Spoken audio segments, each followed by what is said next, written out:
I don't know about that, but I do know I'm not going for Buxton.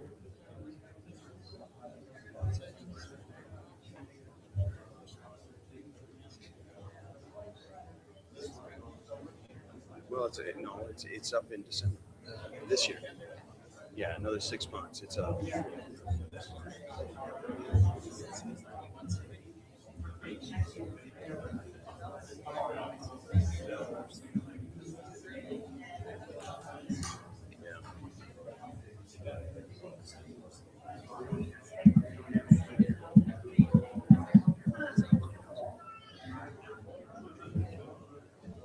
Well, part of it is we don't have any vacancy. We don't have any inventory.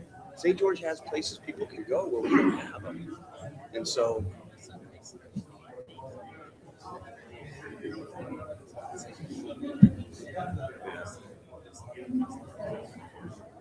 I know they wouldn't just quit mothballing that thing on us.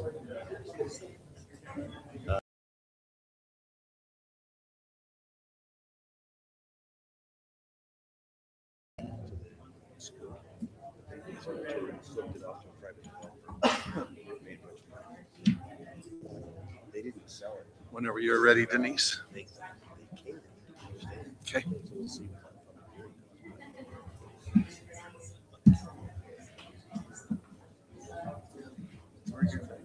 11:30, Jerry.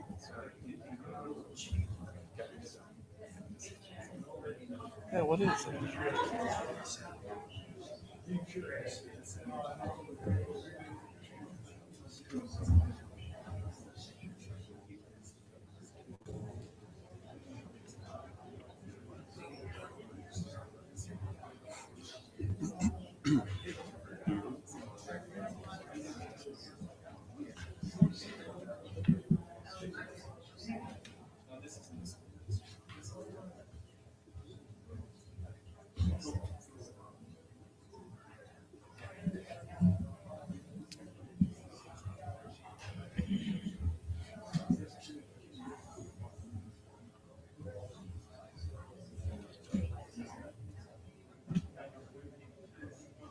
We're just waiting to connect here and we'll get started.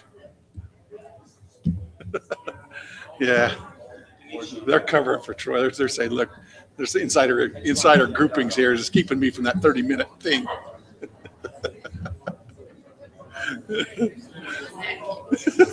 Yeah, I think so too. Well, comparatively, not nearly as good as the last one, but I'm doing good. Yeah, this is.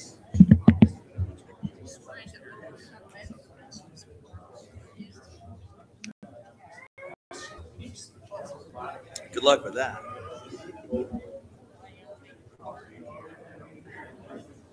Okay, great. All right, we'll go ahead and call our council meeting to order. We want to welcome everyone here to our council meeting on June 13th.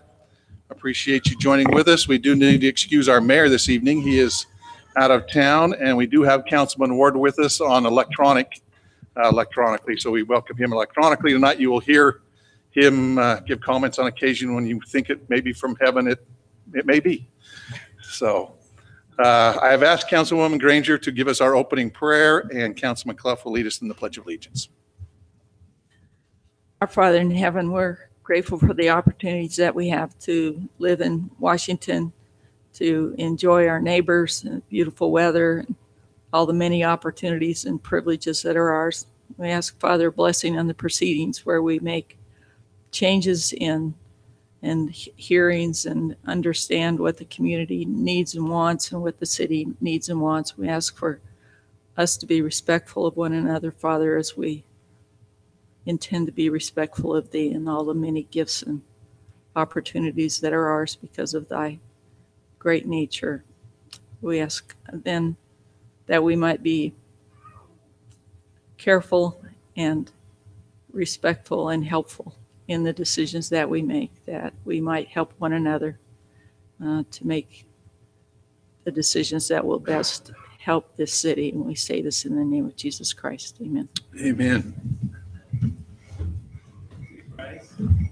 Join me in the pledge.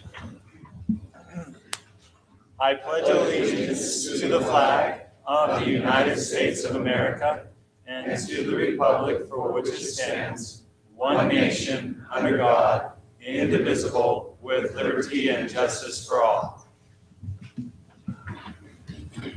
Thank you, Councilwoman Granger and Councilman Clough. I'll look for a motion to approve our agenda for the evening. So moved. We have Second. a motion of approval by Councilman Belliston, seconded by Councilwoman Granger. Clough, aye. Granger, aye. Bellis and I. Turek, aye. Ward, aye. Thank you, Councilman Ward. All right, our next item is announcements. We first have a great announcement to make this evening, a presentation of the designation of certified municipal clerks to our very great Tara Pence, our deputy recorder. And this will be done by the Utah Municipal Clerks Association, Susan Farnsworth, MMC of Santa Quin City Recorder, and Colleen Mulvey, MMC of Cedar Hills City Recorder. If you gals would like to come forward. So Colleen's not going to be able to join us tonight. Okay. But thank you, Mayor and Council, for allowing us to make this presentation this evening. As you know, my name is Susan Farnsworth. I'm the city recorder for Santa Quin City, and I'm also the secretary for the Utah Municipal Clerks Association. Tonight, I am here representing the UMCA and the International Institute of Municipal Clerks to recognize Tara, who's received her CMC, which is Certification of Municipal Clerks designation. And the UMCA works with IIMC to provide education and networking support for municipal clerks, recorders, and deputies. One of the local government's oldest professions is the municipal clerk and recorder. I'm not going to tell you what very oldest. Yeah, we'll leave that. But we all network together to stay abreast of all of the new laws, ordinances, regulations of the state, and also just to network to hone our skills and whatnot. And in order for Tara to receive this designation, the CMC, she has to earn 60 education points, which is equivalent to 240 hours of in-class course learning, and 50 experience points, which helps, it constitutes the years of service to your municipality. In regards to all of these hours of in-class, this is an equivalent to an associate's degree. So any of you that have gone to school, you know how hard she's worked to obtain this. Currently, the Utah Municipal Clerks Association has 211 members. With Tara's achievement, we now have 110 who has received the CMC designation, so she's amongst a very elite group. And with Tara would not be able to obtain this certification without the help of all of you and the support of all of you. And as someone who has, over the last 22 years, been in this profession and received this designation myself, I thank you on behalf of her, because we really can't do it without you. So may I present Tara with her CMC plaque, which comes from the Municipal Clerks Association in conjunction with IIMC, and also the plant. Can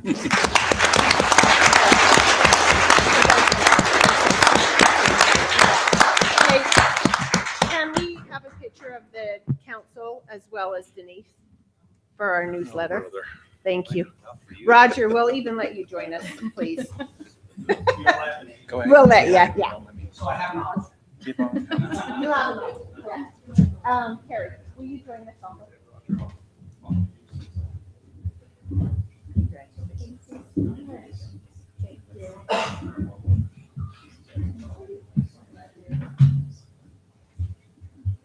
Kim, you got her?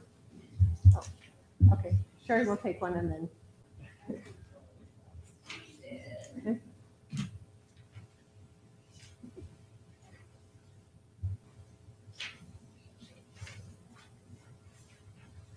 Thank you. Congratulations, Tara. Thank you. Thank you so much. You're so welcome. You bet. Thank you. Thank I just want to say thank you so much for the opportunity to allow me to continue my education. Thanks, Sarah, thank you and Thank you. congratulations. Thank you for all the service you give to the citizens of our community and especially to this council. This council knows how much that recorder's office means to us and how much they do for us. So we certainly appreciate that and our citizens as well. Announcement number 2 is a proclamation from the mayor, if I might read that. It says, whereas amateur radio operators are celebrating over a century of the miracle of the human voice broadcasting over the airwaves. And whereas amateur radio has continued to provide a bridge between peoples, societies, and countries by creating friendships and the sharing of ideas. And whereas amateur radio operators have also provided countless hours of community services, both in emergencies and to other local organizations throughout these decades. And whereas these amateur radio services are provided wholly uncompensated, and whereas the city also recognizes the services amateur radio's people also provide to our many emergency response organizations, including the St. George Marathon, the Rhino Rally, Tri-State Rally, and several other community events. And whereas these same individuals have further demonstrated their value in public assistance by providing free radio communications for local parades, bike-a-thons, walk-a-thons, fairs, and other charitable public events. And whereas Washington City recognizes and appreciates the diligence of these hams who also serve as weather spotters in the Skywarn program of the U.S. Government Weather Bureau. And whereas the ARRL is a leading organization for amateur radio in the USA. And whereas the ARRL Amateur Radio Field Day exercise will take place on June 23rd and through the 24th, 2018, and is a 24-hour emergency preparedness exercise and demonstration of the amateur skills and readiness to provide self-supporting communications without further infrastructure being required. Now, therefore, I, Ken Nelson, Mayor of Washington City, do hereby officially recognize and designate June 18th through the 24th as Amateur Radio Week in the Dixie ATC building at the old airport terminal. And we'll have the mayor sign that. So we proclaim next week is our Dixie Amateur Radio, and we appreciate those amateur radio operators and all that they do for our communities and our county and helping us there. Item number 3, declaration of abstentions and conflicts. Any to declare this evening? Seeing and hearing none, we'll move to item number 4, our consent agenda, which consists of our board audit report for the month of May 2018 and the approval of the minutes from our city council meetings of 5/22/18 and 5/23/18, and a final plat consideration for the Majestic Hills Phase 1 located at approximately Noble Drive and south of Galilee Heights. Any discussion concerning our consent agenda? Seeing no discussion or hearing no discussion, we'll look for a motion. I'll move approval of the board audit report that we considered last night. Approval of the minutes for 5/22 and 5/23 of this year, and for the final plat for Majestic Hills Phase 1. Okay, motion for approval by Councilwoman Granger, Second. second by Councilman Clough. Clough, aye. Granger, aye. Ellison, aye. Turek, aye. Ward, aye. That is unanimous. Item 5, special events. Consideration to approve a special event for the Days of 47 Dixie, July 24th, held at the Veterans Park, and the parade route, which will be from 9 a.m., not the parade, but the event will be from 9 a.m. to 2 p.m. Applicant Michael Eaton and Marcia Whitney. Anybody here to Where's Mike and Marcia? represent that? I think we all know pretty much what the parade route is. That would be the general parade route, as I understand. Is that Councilman Clough? Yes, I you're was part at of that this meeting. committee. I was at the committee. I went on the meeting. I am kind of concerned with, I'd like to talk, I think the verification of the name. I think they were going to not call it the Days of 47, but call it Pioneer Days. Pioneer Days? Correct. Okay. And so I do know that with the meeting that I went to, the motion was to move it into Pioneer Days since there was no connection to Days of 47. Okay. And so that's my only, I would have really liked to talk to either one of these people to verify if that was just a misprint or. The council mayor for them to check on the application. The title of it actually said Washington City Pioneer Day. It does on applications. Yeah. There doesn't, the title they wanted to call something else. I think you're correct already. Okay, so as long as that's moved within it, it is no longer Days of 47, but a Pioneer Day celebration for the 24th of July. I have no problems with it. Okay. Any other discussion concerning our special event? If not, we'll look for a motion. Well, that being said, I motion to approve the special event known as the Days of 47 Dixie with a little caveat to follow according to the filing. They would be called Pioneer Days. And held at Veterans Park with the parade route as designated.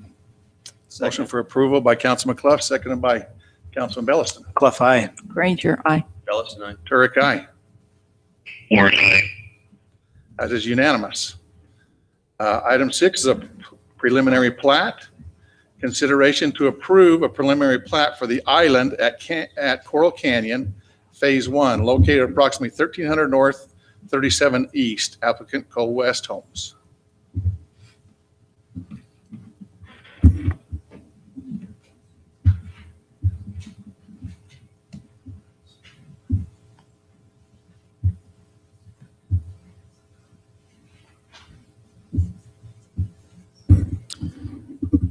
Thank you. The applicant stated his request and approval of the preliminary plat for the island at Coral Canyon, Phase 1.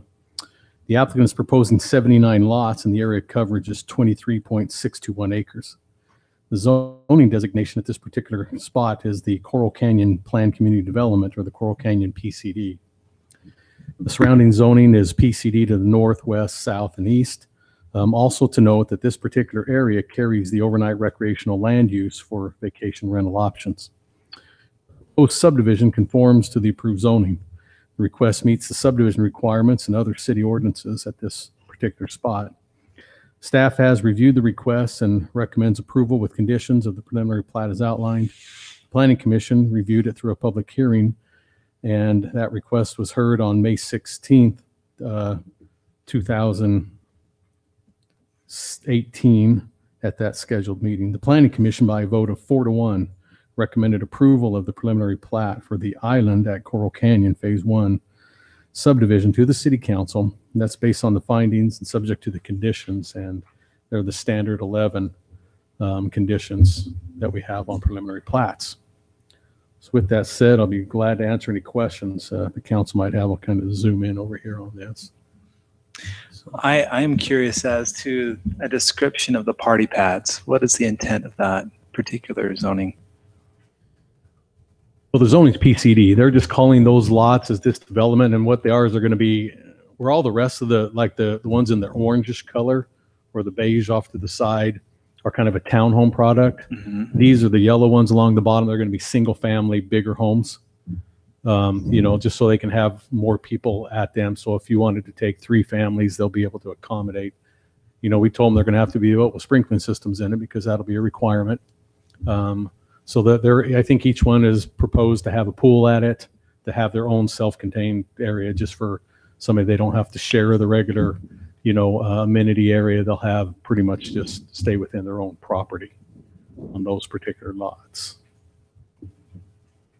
Hope that's just what they're calling it. Really unique call out, because the only thing I was trying to research out this to kind of get a better understanding.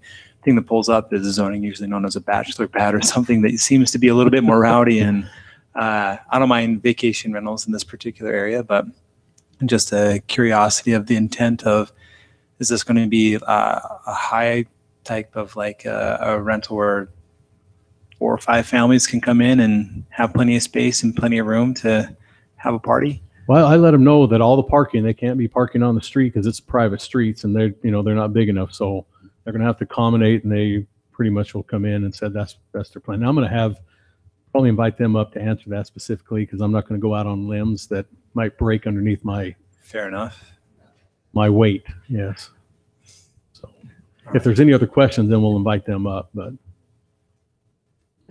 go ahead, Councilman. Right, parking and the enlarged parking, I see some of that. Have we standard that they're meeting? They're actually going above this particular one. Every one of these has a garage and a driveway, a double, each one. So they have a 2-car garage. They have the party pads, not the rest of it.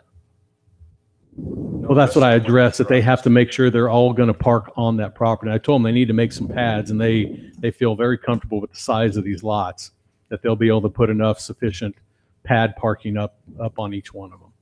Plus, it looks like they got 14 that would be RV size stalls. Yeah, so we made sure that See they that. went.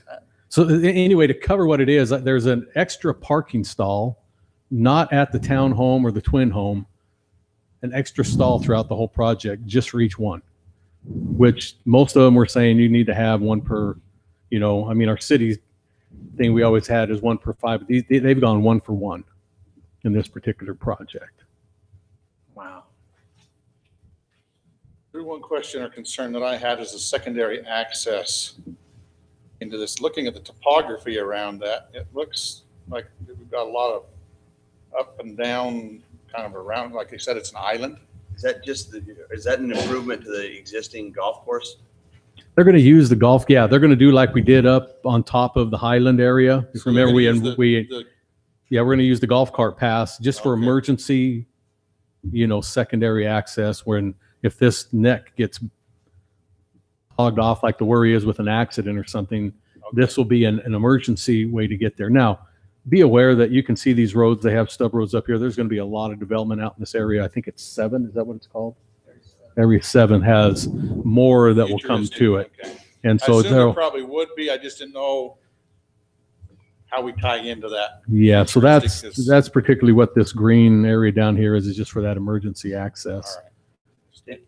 What was the requirement that we had up on the Highlands that the pump truck was able to get down, or They just had a to, brush truck? they had to upgrade the path. Yeah. For the- Basically, it for would the- hold the our engine. Okay. So it can go down. I'm pretty sure the same requirement will stand in place for this, that it's sufficient for them to get what they need to that location.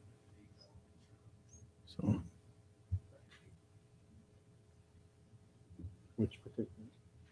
What was Okay, the, they're pointing out, here's kind of what they're going to do, and this is what it will be widened up to as a 14-foot wide pathway. So that green area is what's going to be added to. so is that where they turn, or does it need to be wider? Just, They're really, well, that'll be the main path. I'm not sure what, it's kind of, I don't want to get in there too tight, but that's basically the road in between those. Well, you can't tell that it is, but. Right here. So it's going to come out to the telegraph, and we'll make sure that it's efficient. Nobody bring you up an aerial, kind of help you. That would help.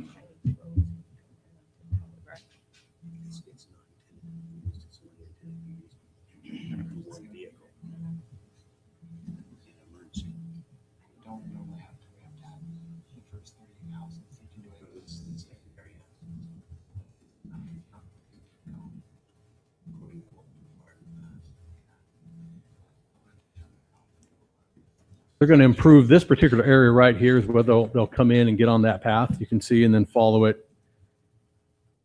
It gets to this point right there, and then it'll shoot across that native terrain. And the project sits back in this particular area.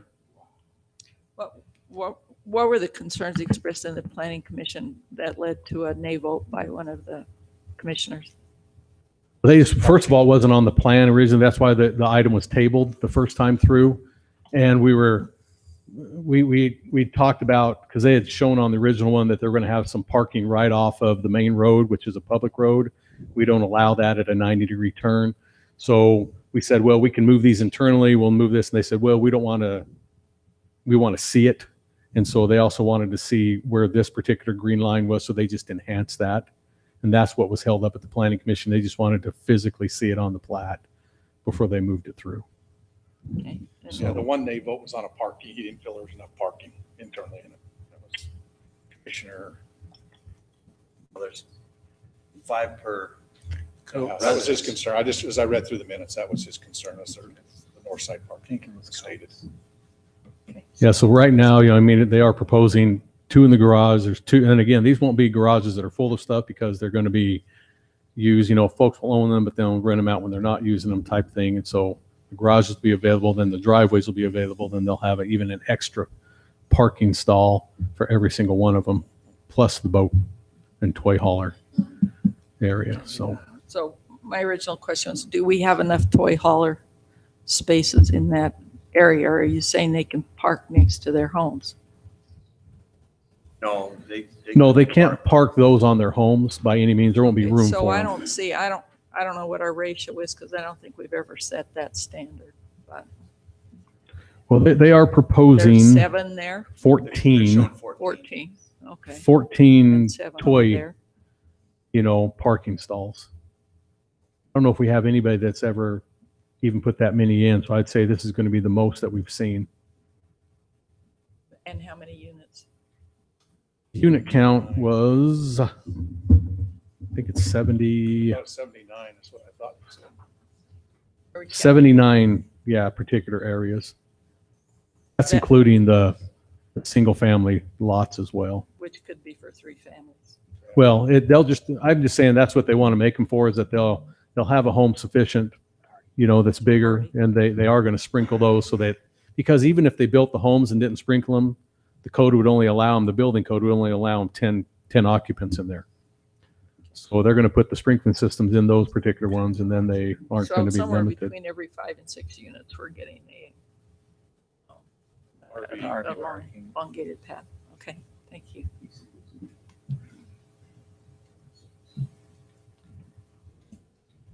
Any other questions from the council? My only thing is just that secondary access will be completed before the 31st home is built, correct? That's code. That's fire code, is that? Yes. That's just my only verification. I'm sure it'll get built as this all goes in. Okay. It wouldn't make sense to mobilize an asphalt crew twice. Alright. So, Mayor Pro Tem, with that, I'll make a motion that we approve the preliminary plat for the island of Coral Canyon. Just 1 second. Councilman Ward, do you have any questions or discussion? I'm having a little trouble hearing Councilman Belliston. If he could lean into his mic a little bit. I'm a little bit concerned about the overnight rentals, and the way they're laying in there is my biggest comment and concern with the project. Okay. Thank you. Thank you. We're not approving overnight rentals here, though. That's Yeah, this is It's just. already been within approved in That's the already been zoning. done. It's already been Yeah. approved. They Yeah. already have that zone. So, Aren't they adjusting one section of this to also include overnight rentals to match up? No, I'll answer that quickly. This amendment was passed for the overnight rental in Area 7, and it's just part of it.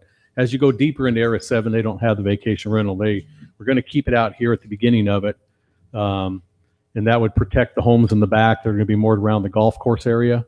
But this was approved a year and a half, 2 years ago, the change on this for overnight rentals.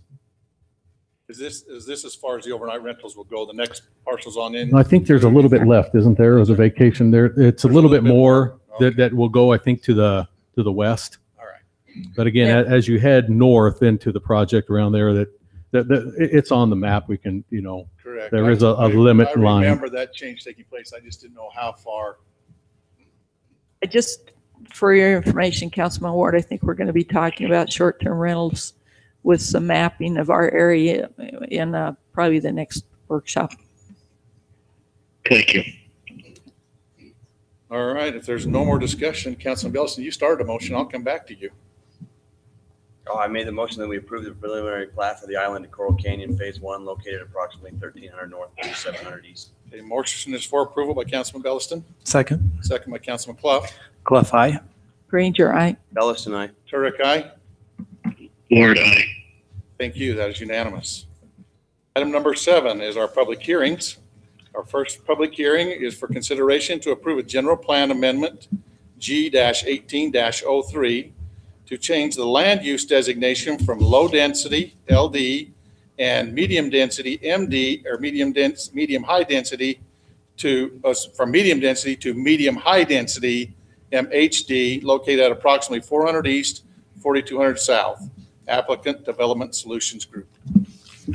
Thank you. As stated, applicant seeking the general plan amendment. The request area covers 62.6 acres. The current land use designation, as stated, is a low-density residential. That carries the zoning of the R10 and the R12, which basically is 3.5 to 4 dwelling units per acre. And that's what is over this particular area currently. The applicant is seeking approval to have the land use designation changed into 2 different land use categories.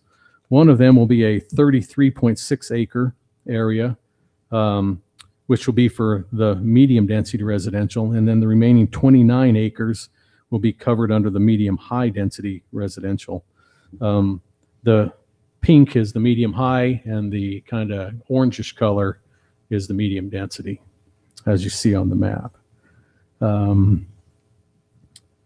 The changes will be for the possible development into future residential housing projects. Surrounding general plan use designations are medium and medium high density residential to the north and community commercial to the east, with low density residential, that LD category, to the south and the west. The surrounding zoning to this project is R16, R3, and C1 to the north, and agriculture 20 acre to the west, east, and south. The applicant's wishing to amend the parcel in hopes, again, as for future residential development. The medium density residential designation allows for the R2, R16, and R18 zoning districts. And the medium high density residential designation allows for the R3 zoning, with dwelling unit ratios of 7 to 12 units in that medium high particular area. Staffs find the request could be appropriate due to the adjoining property to the north, which is already zoned R3 and C1, plus the fact that the property to the east is already designated to be zoned at a future date to commercial. And it would also be worth noting that the middle school and high school are less than probably a half a mile away to the west. This used to be the school. The school owned most of this particular property. This is where the high school was going to go for the longest time. But then it ended up where it is now, a little bit to the west. So the Planning Commission reviewed this request at a public hearing at their May 16th, 2018 meeting. The Planning Commission, by a vote of 3-2, recommended denial, and the basing on that was possible traffic going through Treasure Valley subdivision.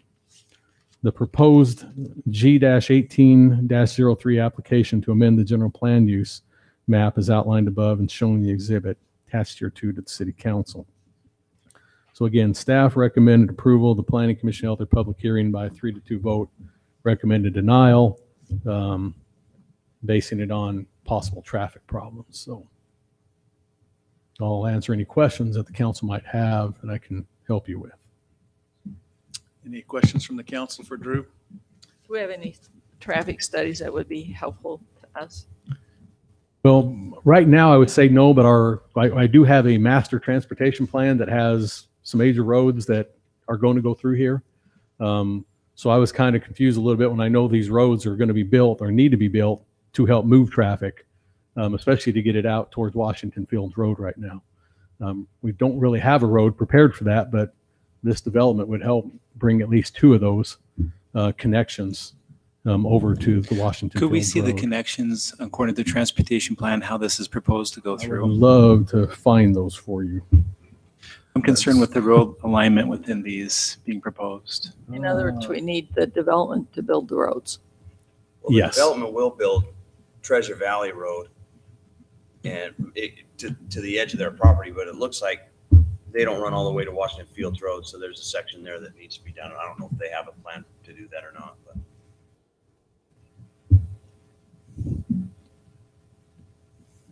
It'll go in before too long.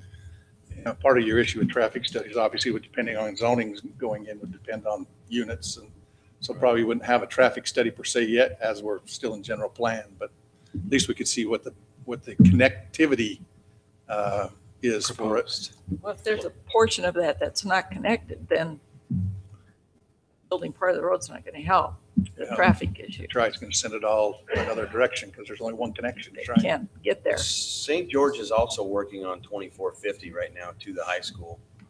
And then 2450 will come along that southern border and go and tie into Washington Fields Road too. That'll be more of your arterial. Now here's the current plan in the general, that we have as our current master transportation plan. Let me just go to the TV. The Orange Road is a 66-foot road, and that's the Treasure Valley Road that come through and tie in. This is the Hoops development taking place here right now. Of course, the yellow road is one of our major roads, Washington Fields Road. This particular purple one's going to bring the blue line, which is 4200 south, and get that over to Washington. So those are two, and I can't remember, Mike, is that an 85-foot? This.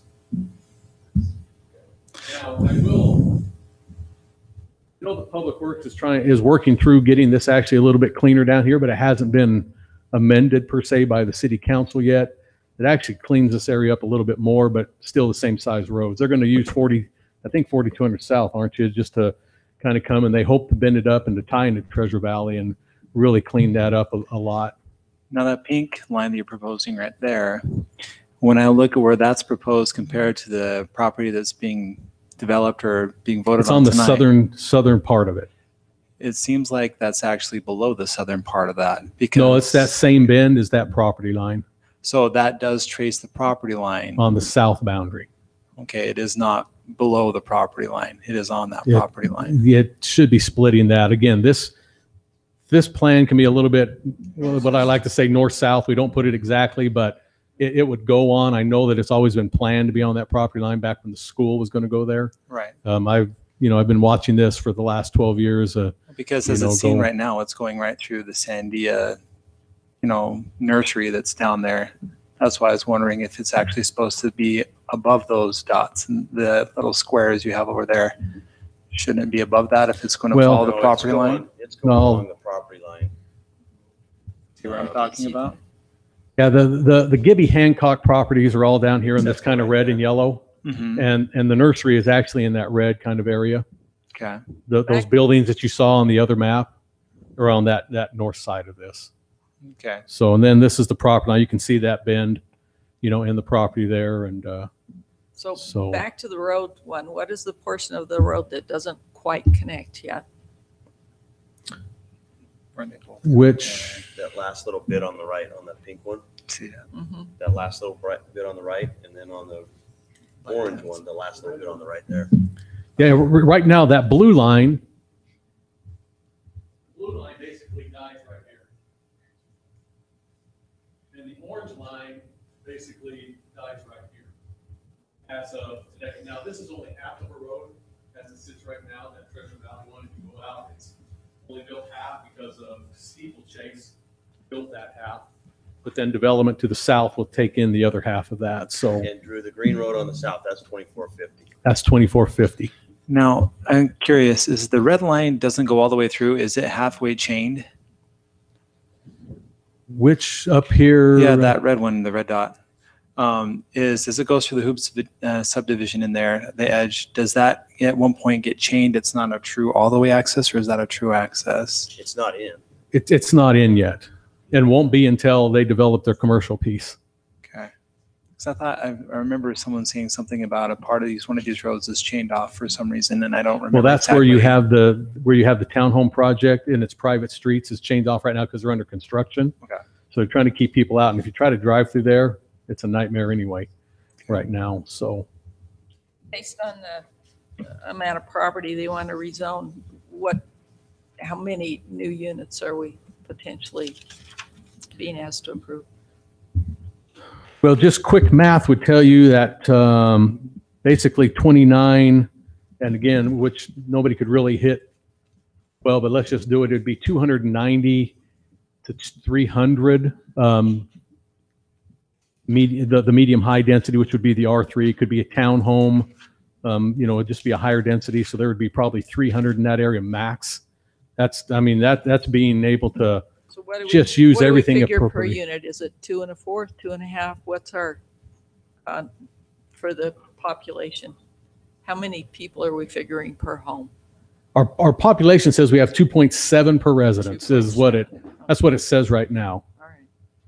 Yeah, so if you take that 300 and let's just say times it by 3, you're talking 900 people at the high end in that area For that one part. for the medium high. That's max worst case scenario.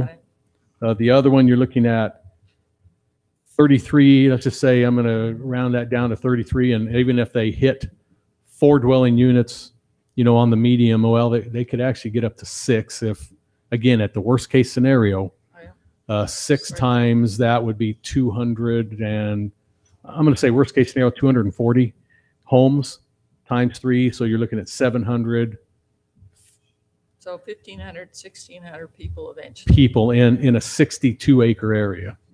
That's your worst case scenario. Do we have any parks planned in the area? Trails planned in the area? Well, they haven't brought it in yet. Oh, that's true. We don't have a This is plat. just the general plan. Yeah, So we- they'll still need to come in for zoning, and then, the design. I have planted the seed about PUDs. So just so in case you're going to It's ask, a big piece of property. I know, and that's why I've said I've kind of planted that saying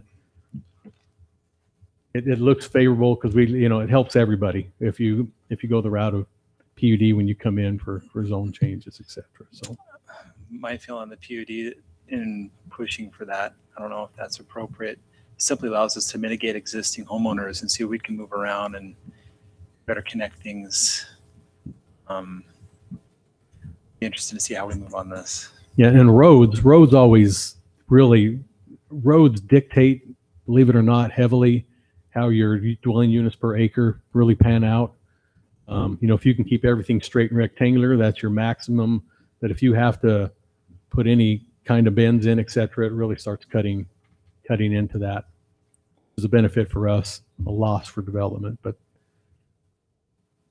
there's going to be quite a few bended roads through this, especially when you see, possible new master plan that's going to cut right through, because we're hoping actually to take 4200 south over here and run it really actually directly east and then bend it as you go through the medium high density up into this commercial area up on the north end there. So I would like to hear the developer talk about the ultimate connectivity on the Washington Fields Road. unless there's Any other questions for me. Drew? Ward, any questions for Drew? Well, thank you. Okay. We'll go ahead and open this public hearing up then. Just remind you as you come to the microphone, if you'll please state your name for the record. And we are again discussing a general plan amendment on this change. We'll open our public hearing.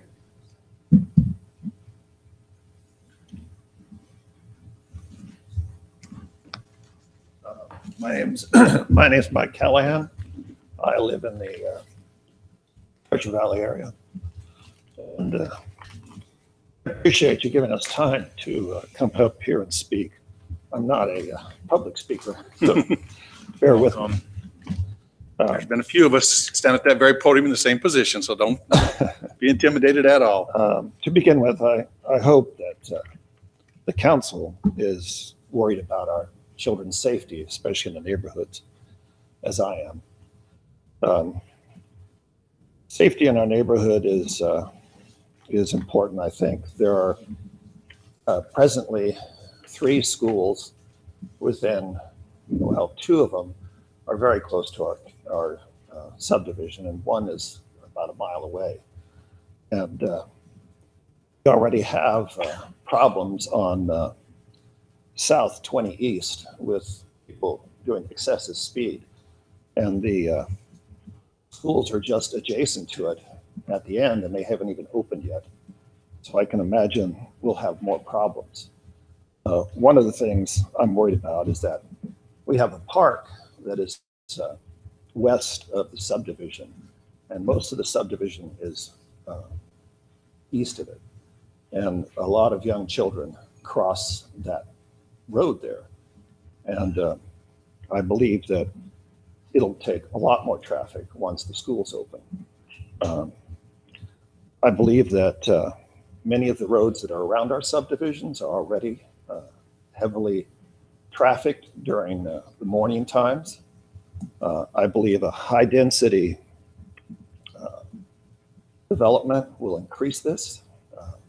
I understand that they'll be going on to Washington Fields, but if you look at the amenities or the stores and stuff that people will go to, they'll be going west. So they'll probably be using, I don't remember the name of the road. It's north of our subdivision. They'll probably be using that, and they'll be going, connecting over to, I think it's south, 3,000 something, which is already a real problem in the mornings especially. So I'd like the council to study the road plans so that we don't have excessive traffic through areas that are residential. I understand that Washington Fields is going to be getting a lot of traffic from farther up farther up in subdivisions that are on the other side of the thruway that goes east of us. So I assume that the traffic will only get worse as time goes on. And I just would like council to consider the safety of children in our area before they make the final decision. That's it, gentlemen. Thank you Any very much. questions? Thank you. Thank you. Appreciate your presentation.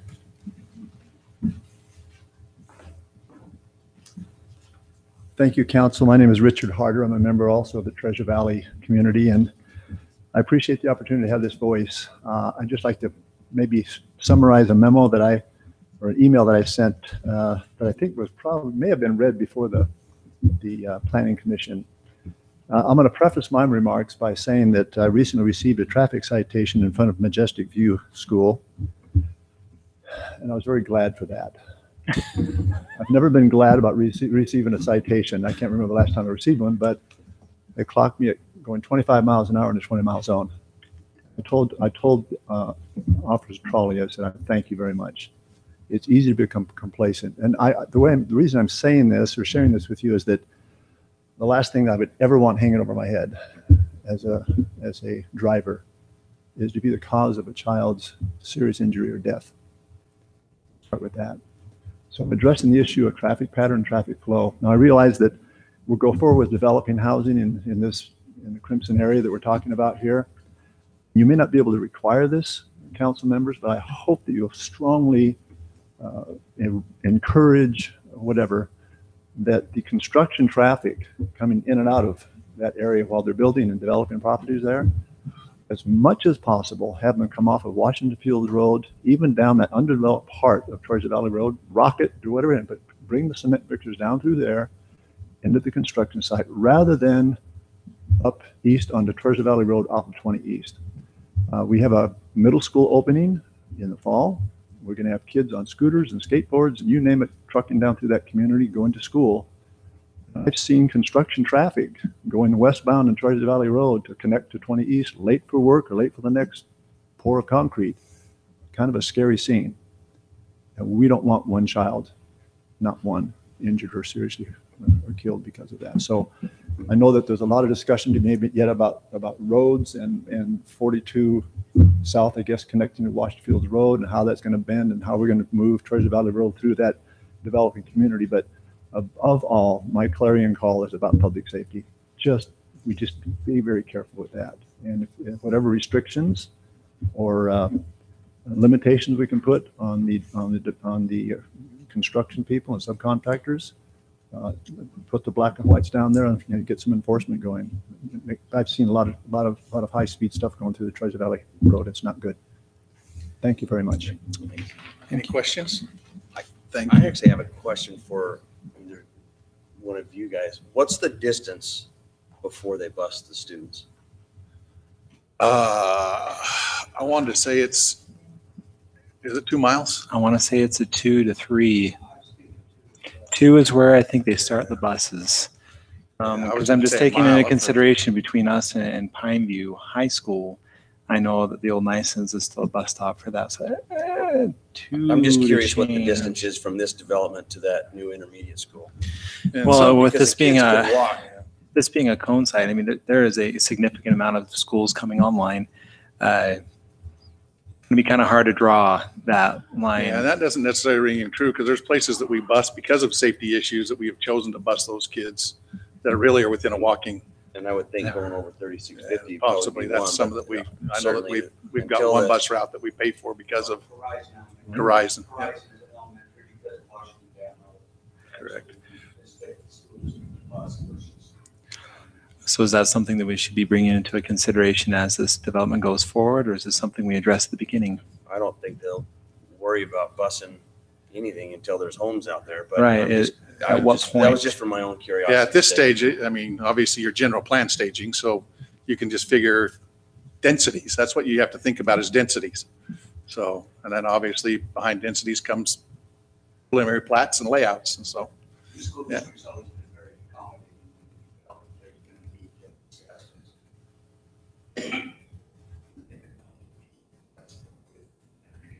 Yeah, they have participated and helped us. Yeah, So this does seem like a possible future discussion. certainly. Okay. But there's nothing we can discuss No, at this possible point. it will be a huge part of a discussion that moves forward. One way or the other, it's going to be part of a huge discussion. So, Okay, thank you. anyone else? Next one up, come on up. I'm Charlotte Ride. I'm in Treasure Valley. I'm at the corner of Medallion and Treasure Valley Road. And so all this property is right in front of my house. I'm a senior, so if I say something silly, that's not my fault. We'll just say bless your heart and say thank you. So I want to thank you all for the service you do to our community, because I know sometimes it can be a thankless job, and I appreciate all that you do for us. There's several things that I'm a little concerned about. One is drainage. If we have all these homes potentially put in here, how is it going to be drained? When Steeplechase got put in, first of all, that property where Steeplechase is, it would somebody would come and buy it, and then it would fall apart because the drainage problems there. And eventually, it did get in, and they put those lake things and whatever for the percolation problems. And then they ended up putting a drainage storm drain from Steeplechase down Treasure Valley Road into the retention pond at the park. So when they put in the new Treasure Valley Road beyond Treasure Valley for Steeplechase, that left where this property is barren land.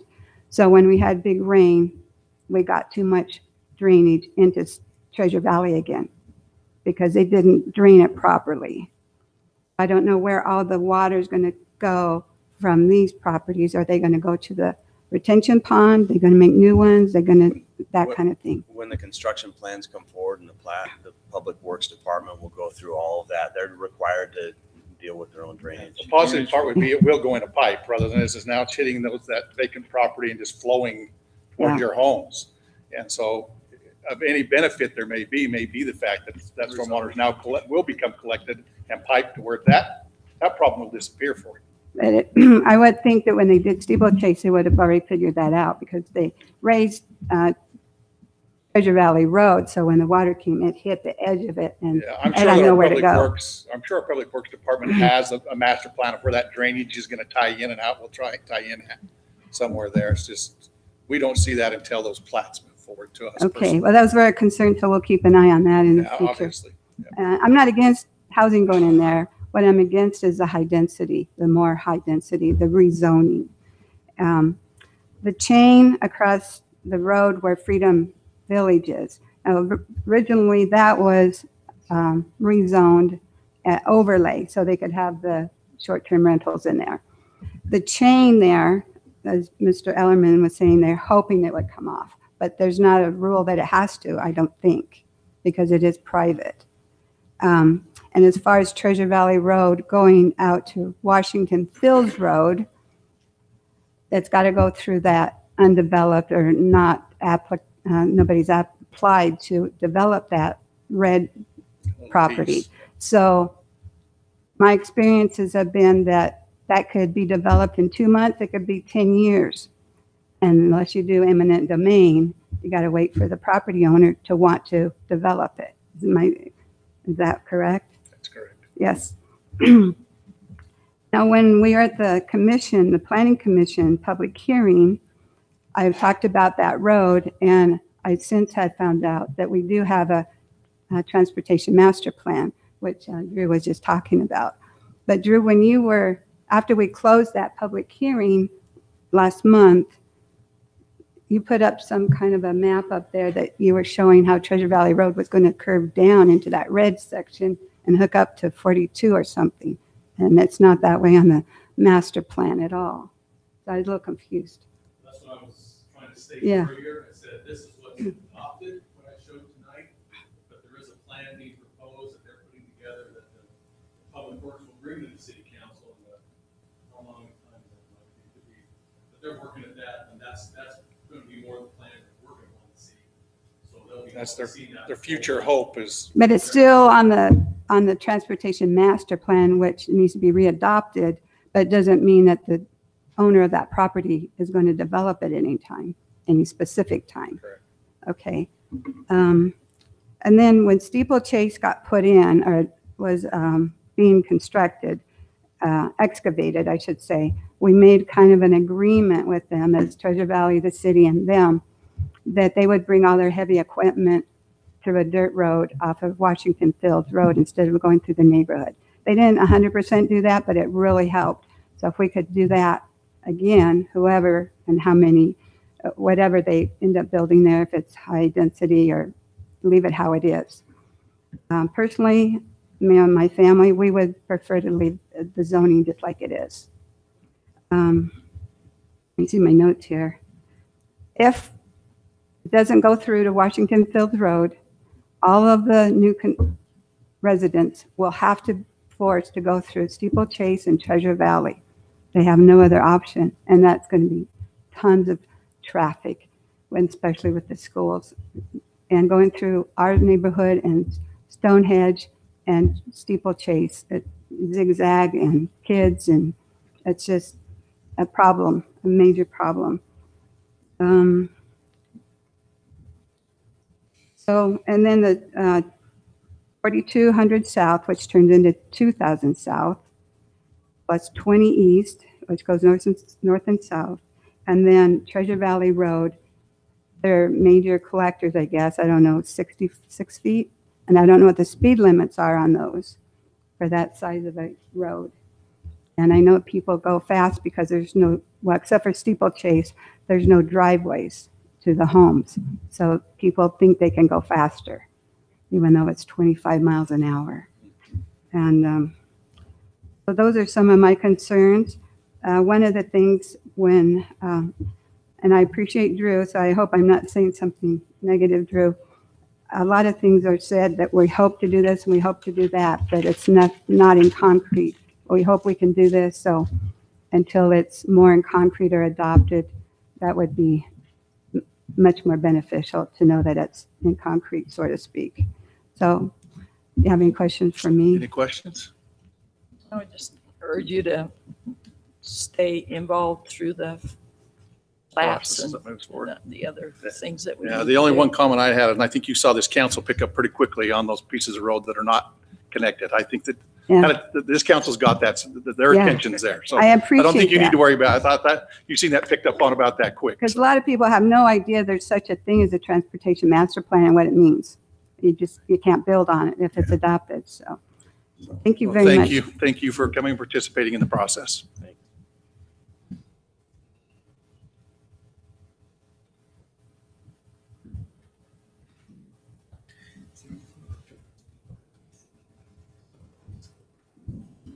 My name is Ryan Thomas. I'm representing Development Solutions. Just want to address a couple of the concerns that have been mentioned here. Number one is obviously the traffic. Right now, we've seen two, I guess there's one adopted master plan roadway, and we've seen another one that's kind of proposed right now. We're willing to, work with the city on whatever they need to get those roads through there, and we're willing to help them complete their goal of having those roads, whatever they decide to go through there. And as far as connecting, Councilwoman Granger, your question as far as connecting into Washington Fields Road, unfortunately, we could only go to our boundary. We'd love to go all the way through, but we have no, we just can't. We only have enough power to ask so much. So, have you tried to ask? We have not, because we're just kind of in the general plan process right now. We don't really, I guess it depends on which road plan is going to be finalized on what neighbor we're going to be talking to.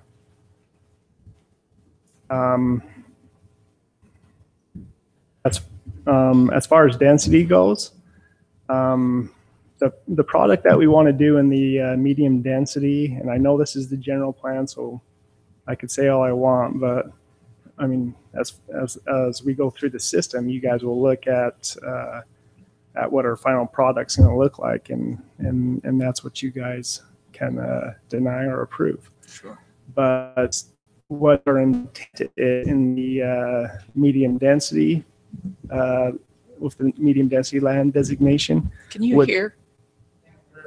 Maybe lean. Speak up a little closer. Our intent in the medium density land designation would be to do something very similar to Treasure Valley, and oh, I just forgot the steeplechase. Thank you. And it'd probably be more like Treasure Valley size of lots. The medium high density, our intent is to do something more on the high end of, I guess, the range for medium high density would be, it's 7 to 12, correct? So just on a conceptual layout that we did on the product that we think we can have people enjoy would be 7 to 8 units per acre. So it's on the low end. That way we'd have a true feathering effect as we head west where Treasure Valley is all the way to the commercial along Washington Fields Road.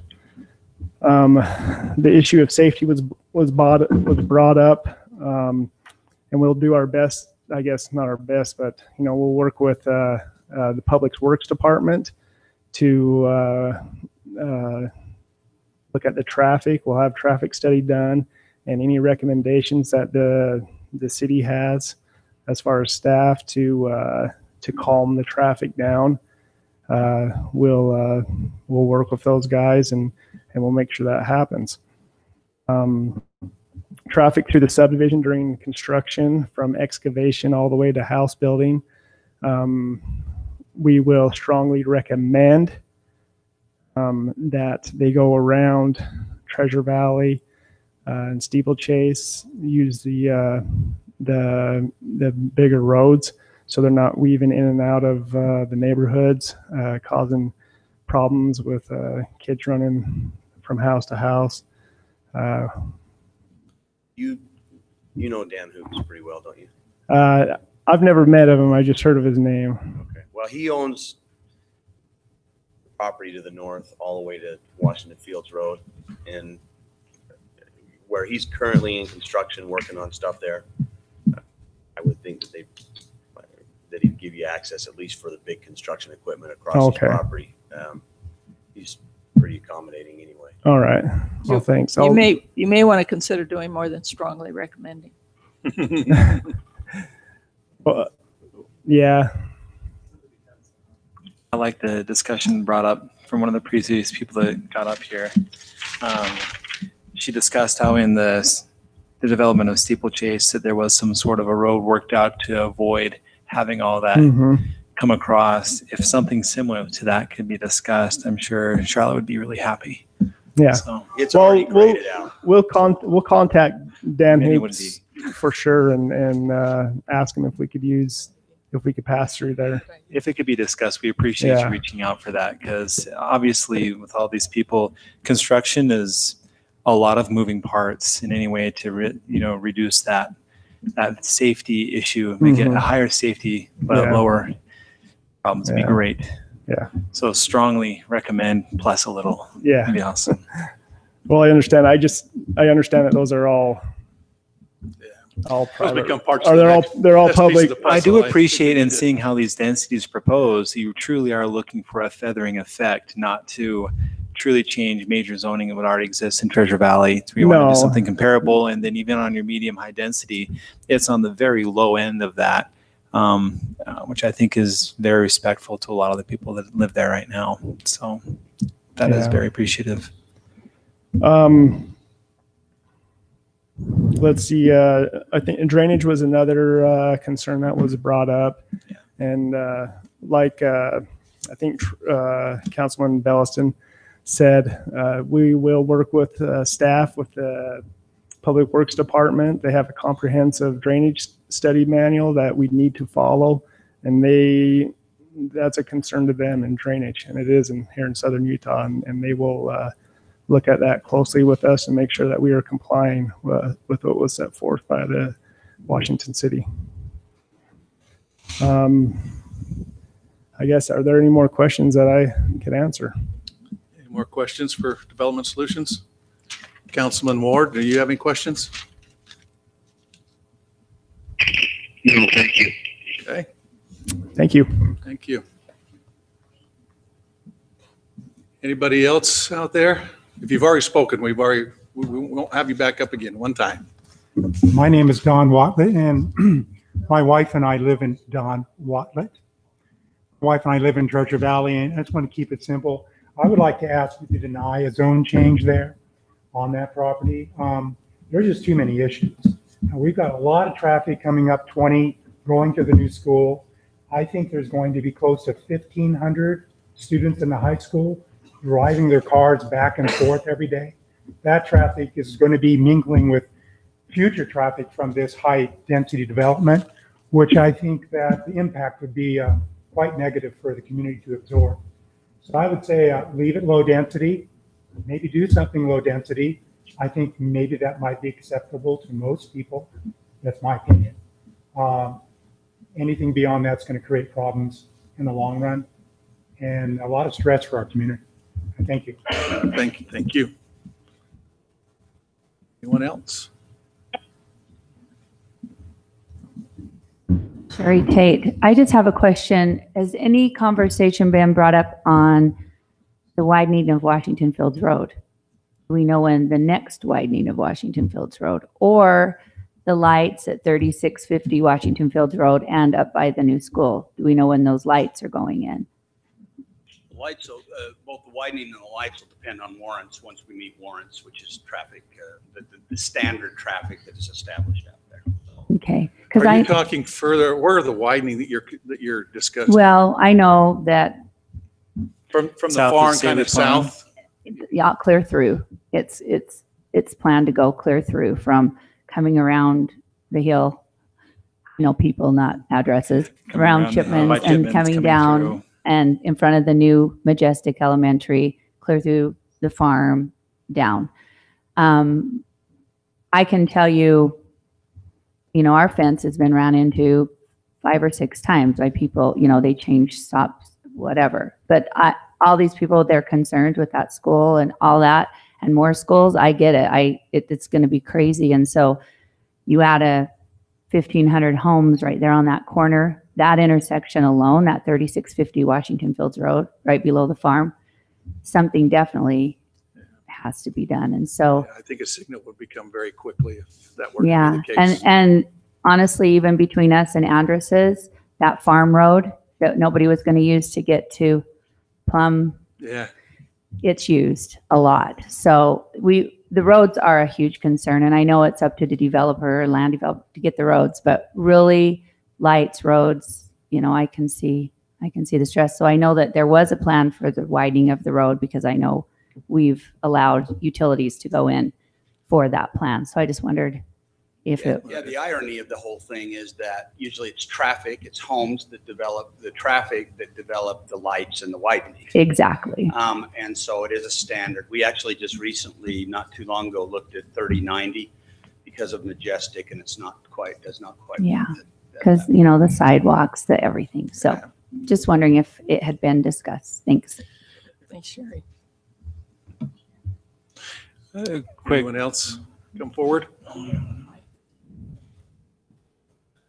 You've already come forward. I'll have your partner come up and address things there, if you wouldn't mind. J.P. Cunningham, live in Treasure Valley. We live in the corner of 20 East and 4200 South, right where the school entrance is going to be.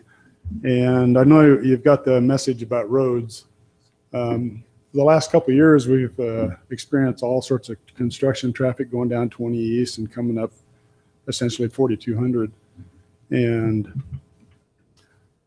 in my opinion, unless you can get a road through that commercial area, all the traffic is all the construction traffic, even when the houses are built, all the traffic is going to go to the west through Treasure Valley, plus all the traffic from the schools. And I know you got the message about traffic, but something really needs to be done. And I'm also a voice that I would like to see it remain low density, or at best, all medium density. And anyway. Okay, sounds good. Thank you.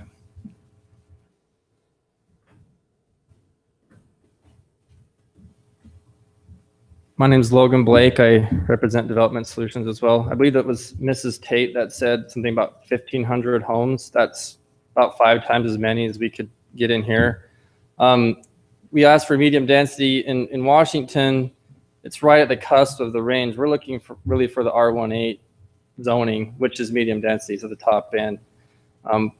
Mostly because Washington doesn't have a lot averaging in the R110 zoning or in the R1 zoning. So we're just looking for a little flexibility to go. Most of them are going to be about 10,000 probably, with some a little bit less than that. In the medium high, it was at the low end, like Ryan said, we're looking around the seven range. We're just right on the cusp on both of them, and we're matching what's already there to the north.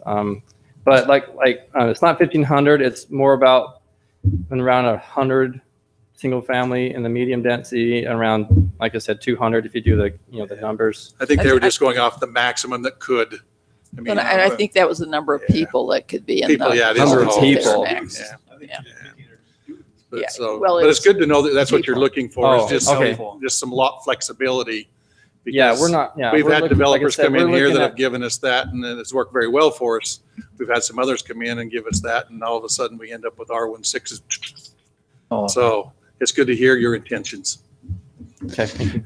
Just as a quick thing, is it appropriate to, at what point have we recommended them to consider a PUD in this because of the size of this particular development? Or is that something we just don't It's been recommend? They can, recommended to them. okay. But this is This is your zoning general discussion. plan. General This is- plan discussion. This is what preludes the next one, which would that would be. Thank you. Anyone else out there that would like to come and address the council at this public hearing? Seeing no one, council, I'll come back to you for closure. I make a motion that we close the public hearing. We have a motion for closure by Councilman Belliston, Second. second by Councilman Clough. Clough, aye. Granger, aye. Ellis and I. Turek, aye. Florida, aye. Thank you. And if I may, just let these folks know, they won't vote on this tonight. They'll vote on it 2 weeks from tonight. Correct. Yeah, So we do that with all of our general plan, our zone changes. It gives us an extra 2 weeks for us to do a little more homework, for you to communicate more with us. And so if you have any other safety issues or concerns, we welcome those to continue to come in, gives us a chance to come out and meet with homeowners, walk properties. We found it works very well, gives us an extra 2 weeks to, once we hear concerns, just try and make a decision that night of is it a legitimate concern or is it not? It gives us 2 weeks to then go out and to vet those out. So we'll look forward to this back in 2 weeks to make that decision, final vote. All right, we'll move to our next public hearing, which is a consideration to approve a zone change request Z-1808 from A20 agriculture 20-acre lots to R115 single-family residential 15,000 square foot lots located at approximately 3,400 South and 300 East. Applicant Dale Bennett. Thank you. As stated, the applicant's requesting approval of the zone change to change approximately 9.418 acres. The requested change, as stated, is from the Ag 20, or we refer to as A20, to the proposed single-family residential 15,000 square foot R115 zoning designation. The R115 request is for the purpose of developing the parcel into a future residential development, along with a possible LDS chapel on this site as well. That's what you can kind of see. They've kind of broken up the two different things. So the proposed chapel you can see is kind of down in the bottom corner, left-hand bottom corner there. And then the R115 for where the homes would go is in the hashed area as part of this particular proposal. With that, the general plan land use at this particular location is the very low density residential. That carries with it the 1.5 to 2.5 dwelling units per acre density ratio.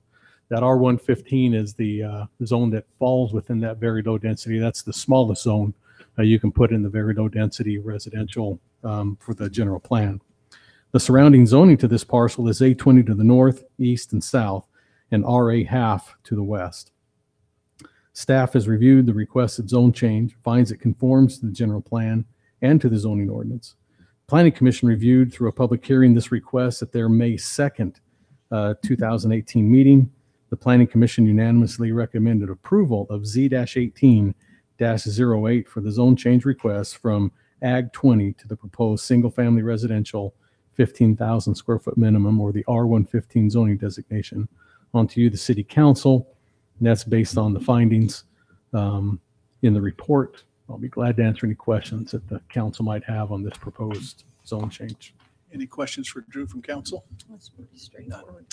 Okay. No questions, Drew. We'll go ahead and open the public hearing for this zone change request. Again, remind you to state your name for the record as you come forward.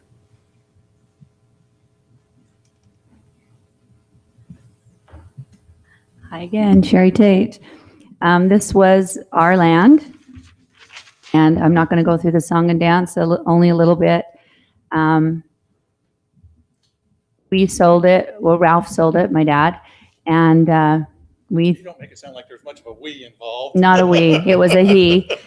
And it's been very, very heartbreaking to us to see this show up, because in good faith, as my dad, if you know him, is, he thought he was selling it to somebody else. Little did we know, we got a letter showing that it was sold to a developer. So we want to go on public record that this wasn't the plan. The plan was maybe a chapel for a seminary and ball fields. But our concern now that we get to look at this is, so why zone it all in agriculture, in residential, if a church can be built on agriculture? Why not just do partial? And really, is it a proposed church? Is it a church? What happens if the church doesn't come in? That's a concern of ours. And then I know that the Planning Commission, and I don't know how it works, but we could look back in the notes. I know they also recommended that everybody, if this is approved, that the people that buy a lot, when they come in, that they're notified that it is active agriculture all around.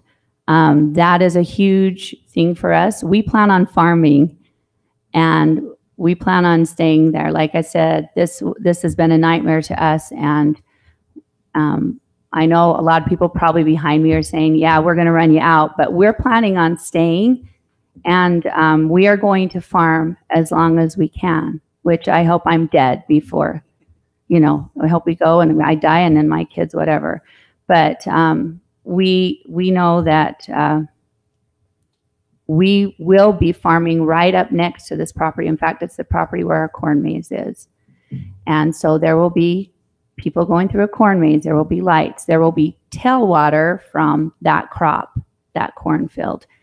We want to know what the plan is for that tailwater. We've dealt with that. We've dealt with the runoff of the irrigation water going into people's backyards. We want to be good neighbors, and we want to work together. And I know the developer, I think he's a developer, the applicant made a comment that's kind of stung me a little bit from last time, as he just said, well, I didn't know I had to ask your permission what to do with my property. And I could flip that around really easily. So we want to be good neighbors. We want to work together, but we also want to have an understanding of what really goes on with agriculture. And I know I'm working on some things to bring to the council for that, because I feel like we are agriculture. That is how we began here. And in the fields, we need to keep some agriculture, and we're willing to do that, but we also need to have some support. And I can tell you more times than not, people have said, we hope you don't ever sell. We hope you keep the farm. We hope you keep the green fields. Well, there's a lot of things that go along with that. Water, burning ditch banks, you know, things like that. So I too appreciate you guys, and I appreciate the Planning Commission, because it was kind of grueling. Like I said, it was kind of a sting for us. We've been able to sit on it a little bit and recognize that there's really not a lot we can do other than state how we feel. And we just, you know, the questions that I have, maybe you guys can answer. Why zone it all for residential if it doesn't need to be? Is it just, that tells me there's not a church coming. That's what it tells me. It seems to be a standard practice that the church can move in on any zoning. Correct me if I get this wrong, but we've dealt with this a little bit before, but they have to zone it. And even though there's every intent that church might go in, I don't know if this one, but others, they still need to zone it. Well, they could be zoned agriculture. The school's still on agriculture that's right there. So You certainly could. I mean, the point you make is a valid point, that certainly the council could dissect that piece out and say, hey, we want to leave that as AG 20, as it's currently zoned, and we'll go ahead and rezone that way we keep you to your word. well, Certainly that is a process. and part of the sale of that property, it was an agreement. Part of it was because we were told that they were going to build a seminary building there for that high school. That was the good faith original, that we went through. And so, you know, there's just things like that. And I'm not blaming the person that bought it. I you know, it was a quick deed Was over that to somebody verbal or else. Written. I assume that was just verbal. Oh, it was a Ralphism. Absolutely. Yeah. We learn. But I'm just saying it was, and it was in good faith with the school. It wasn't with the gentleman that has purchased the land. We've never even met him, but that's what happened. So. Well, and I'm glad to be corrected. We could parcel that out because we did approve somewhere else. Yeah, we had that same discussion on 2 weeks ago up north of town, that they wanted to rezone to a tighter zoning. zone. And it's if the church should choose not to do that, even though they've said they're going to. Yeah. Then you've got the zone, and we could deny them, or we could deny these. Well, and ones that's that- yeah. That's the thing. So- And then the other thing, the road, I mean, we're talking about roads. That's that busy intersection right there, those schools. And then there's only one way in, and it's into the subdivision right there. I lost Skyview Estates. Skyview Estates. You know, that's the only way in. It's a gated community. It's just that one little road. And eventually I'm sure it will connect down through, you know, but it's got to go through, I think, 4 or 5 different landowners, and that's going to The one take issue we forever. have with that is fire code makes us at 30 homes, we have to have a secondary access Yeah, available to us. yeah. That's by fire code. And then I'm just going to bring this up again because I think it's important. When we have a public hearing, I know the letters come out, but I really feel like we need to post that land that it's a public hearing, because I guarantee you everybody in that Skyview Estates would have been here if they knew. They might not be close enough, but when they realize what's really going to happen. Our new rules are not just how close you are. We have to at least contact 30 homes. Well, Not 30 homeowners, because it could be one person owns all that property. Okay, so it's distance and the number of people that Okay. are contacted. So we do that differently now. Good. And I think it does help to put, I know Drew told me one time the notices get blown away or whatever, then let's buy heavier signage. I don't know. Yeah, But we've had let's- a lot of discussion over years. Yeah. Some of them we talked about. 'Cause I going noticed out with things- with big signage and And I- whiteboard, type signage. Yeah, I don't know. I Certainly. just like the little real estate type thing, I don't know, but I do think it helps. It's And it always a helps challenge, it is. to get people involved, but thank you. Thank you. What our contacts have involved some of the people in Skyview. What I'm sure it probably would have. they would have had some notes. Okay. Yeah. Oh, that's there's one. one. Okay. All right. Yeah, if you go by the distance, you probably would have got most all the 30 in Skyview and not really much else. Maybe 1 or 2 in, what is it, Skyline? Silverhawk area there. Go ahead, come on up.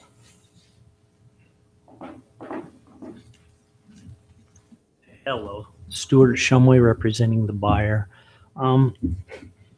Really awkward situation to be in a family.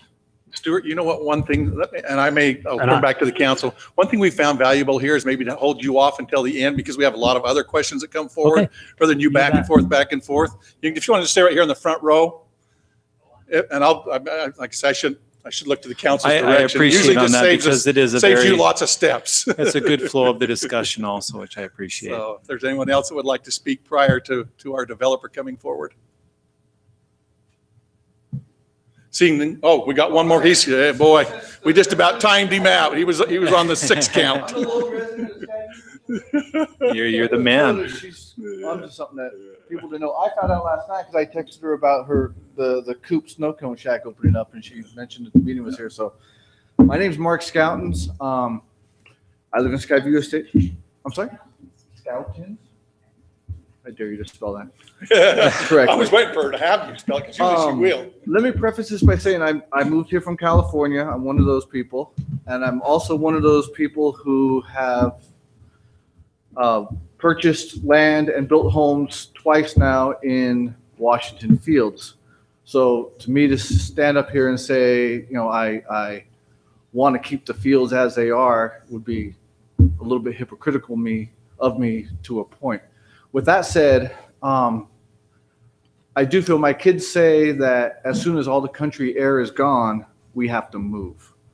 So I feel fairly strong about, as Sherry mentioned, about staying farming, staying here, doing what this community was done. I've been coming out here for work since 1995. I moved here in 2003. So I feel, coming from the Bay Area, coming from a highly densely populated region, one of the draws to the St. George area was, St. George, Washington was a sense of community. And I feel that the Staley Farm, one of the reasons I moved out there where we are in Skyview Estates was the proximity to Staley Farm, for my kids, for myself, quality of life. I feel that I understand and appreciate the growth that the area is taking on. It's the nature of the beast. It's going to happen one way or another. There's not much you could do to stop it. That's just how it is. With that said, I think looking to the future, You can always buy 20 acres and farm it. $1 an acre. I bet she gets it in writing this time. Those restricted covenants. Some restrictive covenants in that agreement, okay? All I want to say is I wasn't expecting to. I came here to support Sherry, and I promised her I'd come and listen, and I was very curious because of the location. Going forward, I think for the future, I think community, the sense of community is good for the growth for the future, but I think we also have to look back at the past and find a nice connection between the two. And Staley Farm is a big part of the past, and I'd like to see Staley Farm as a big part of our future.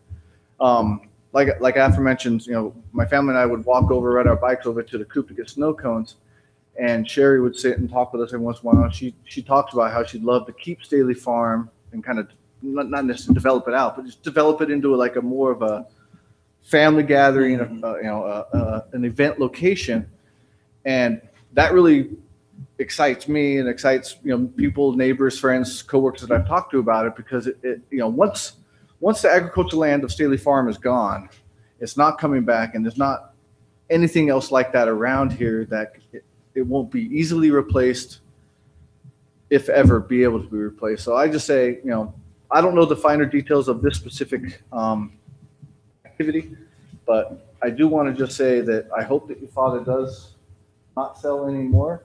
I do hope that the city council and that you guys take into consideration that, once it's gone, it's gone. I know you guys probably realize that and understand, but just for this activity, future activities, transactions, I just hope you just take that in mind. So that's all I wanted to say. Appreciate your being here. Without saying too much, I'll just tell you, we're looking for ways to do that. We want that open space. It's an active discussion with the I was going to say, council there's right actually now. a committee being put together that is looking at is there a way we can move density rights around and preserve farming property?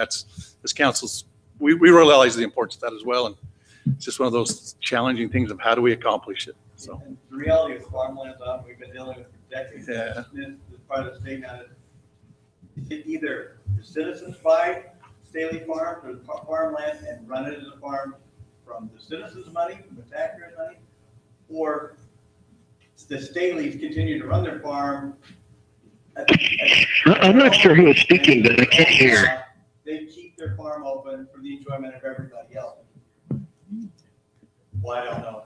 Council Ward's not going to want to hear me anyway. But I mean, that's the reality. In our state, we either, everybody else buys it and we hold it as a farm, or the Staleys are nice enough that they run a farm for the rest of us so we can smell the country air. And that's our only two options right now. And that's just an unfortunate part of. Well, we've now. Yeah, we've looked Right now, at, there's that's some our other only options option, and, yeah. yeah, so. Anyway, go ahead. Sorry for interrupting you. My name is Jeannie Callahan, and I live in Treasure Valley subdivision. And I just wanted to mention, because I'm seeing the lack of people here, we didn't receive notification. We found out from a neighbor. So I think you need to identify and work on addressing that problem. You wouldn't have received notification on this application because it's too far away. Oh, okay. State application or state law says that you have to do within certain distances. We went a step further from state statute, but it's still, you can't notice everybody in the fields for every application. Okay. And I just wanted to give my support for the farmers, because one of the reasons we bought our house where we did was very recent, was because it was partial farming area. And I came from a rural area and I like it that way.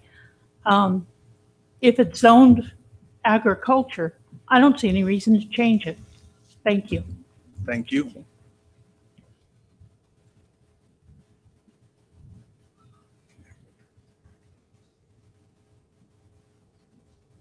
My name is Mike Tate on behalf of Staley Farms. I've met some of you, so some of you I'm not too familiar with, and I'm the one that took the responsibility of marrying this fine woman.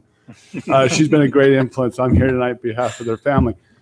I don't know if you guys realize that the state of Utah roughly is losing 30 acres of farmland a day.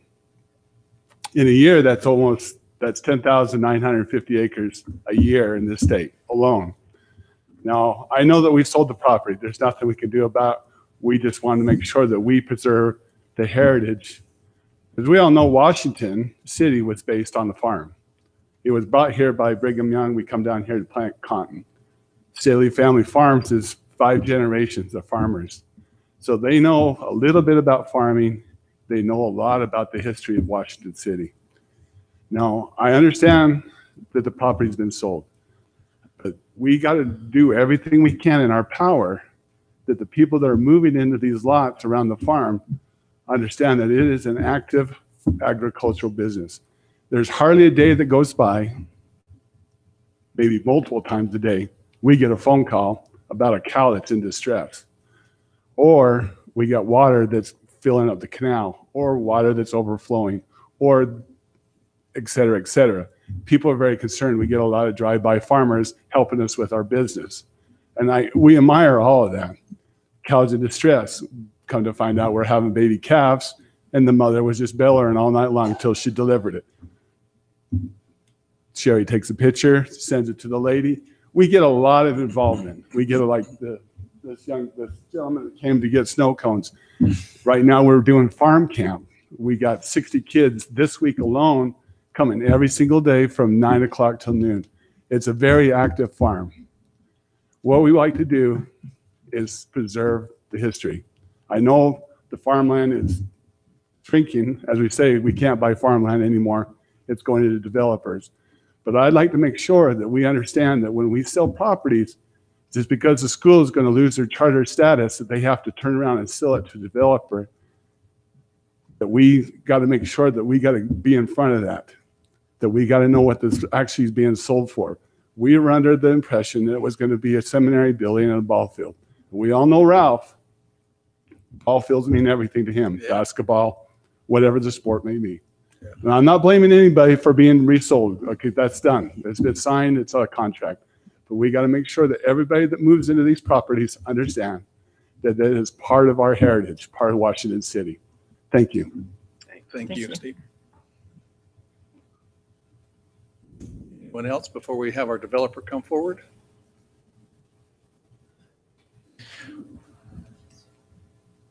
I'll probably be in trouble if I don't say something.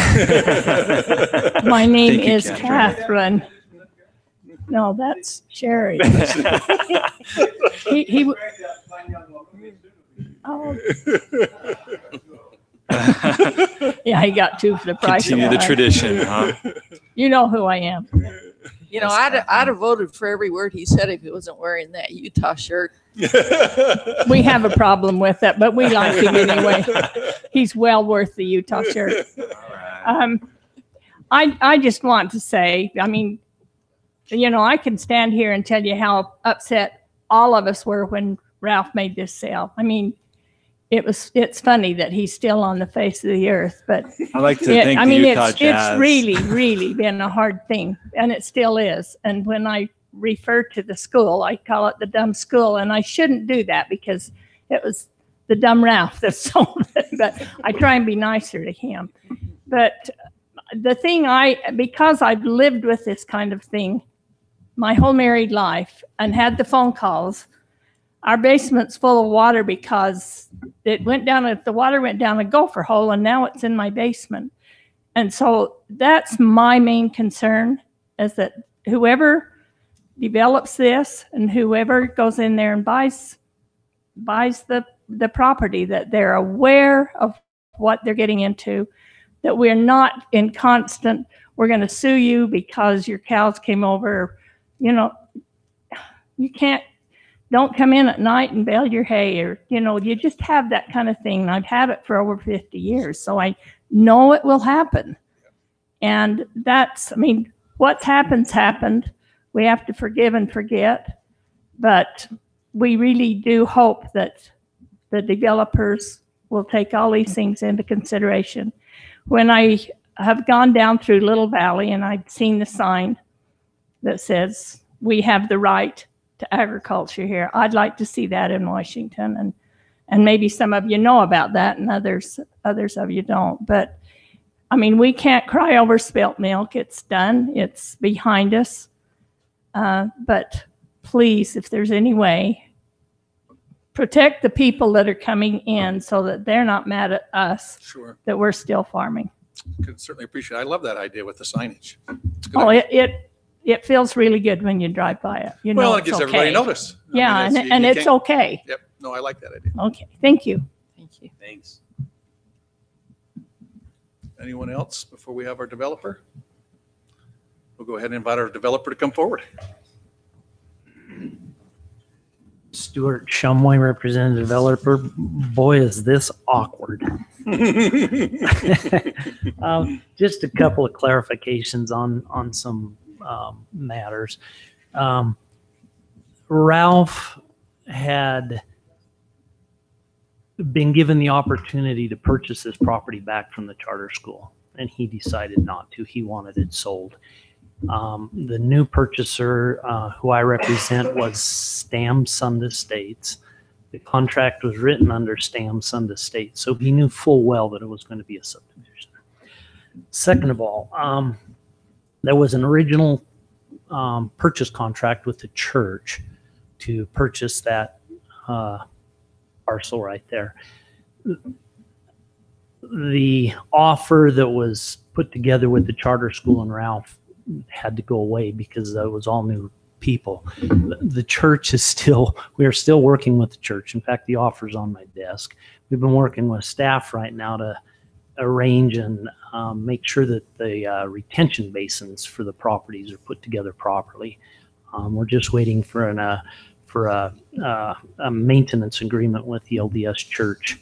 And once that is done, that contract will be signed, and the church is going ahead to purchase that property. So if we were to delete that from our approval, do you have a problem with that? No, not a bit. The issue is working with staff and making sure that the legals, it becomes a technical problem if the retention basin needs to move a foot this way or a foot that way, because once you don't zone it, then you're going to end up with that problem. It's one parcel.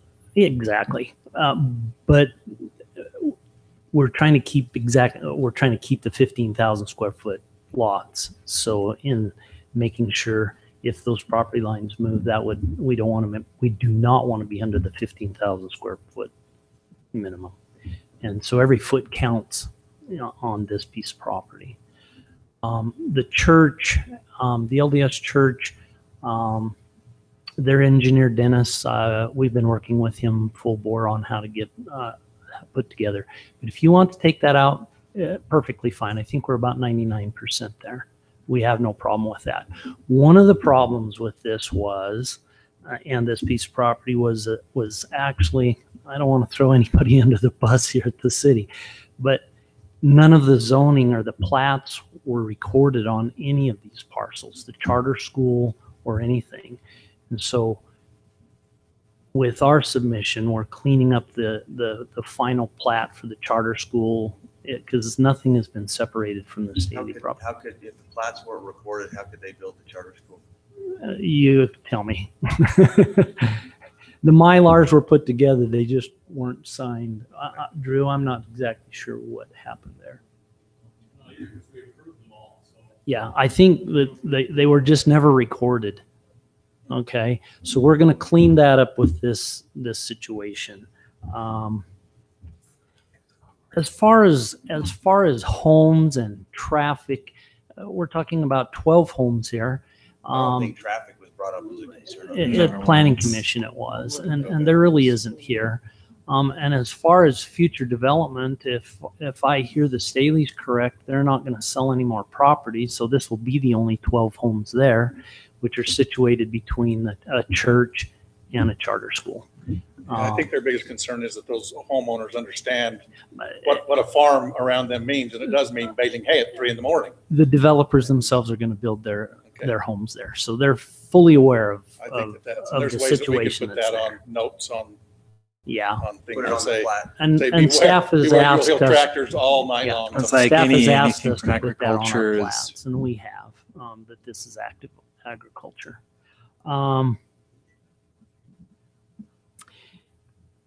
Is there any questions? We're trying pretty to. straightforward. We're It's trying. pretty- It's pretty straightforward. We're trying to keep it real clean. Want to build a very, very nice little subdivision here. We don't want 100 homes in here either. The owners are going to be in here themselves. So that is very nice to know. With what's been brought up from people who have spoken, it's been very clear that this is a 5-generational neighbor you have. I understand. And that knows very much about both the heritage and the function and common complaints they have in operating their business. So with that being said, understanding that I understand fully their concerns to make sure that if there's a gopher hole, water goes into the basement, or if there is a cow or whatever, the threatening of suit on a small farm, and with the farm being such a rare commodity that once was the only thing in our community, I don't want to endanger its operation, how it functions, and that current agriculture, active agriculture, I don't know if it needs clearer definition as of baling 3 a.m., as of cows possibility, as of bellering cows, as of flooding, as of, I don't know what type of thing people don't want to misunderstand that drives the most concern to me. I just, my own personal experience, I grew up on a farm in a little place called Star Valley, Wyoming. And yes, I know farming and baling in the middle of the night very well. It's the corn maze. That's going to be. Oh, do you guys want to have lights on at midnight and shining into those windows? Because that's what they're going to be doing. And I don't want that shut down. The only people that could shut it down would be the city council, Would be and I us. don't see that happening. All right. Any other questions? Any other questions? Councilman Ward, do you have any questions for our applicant?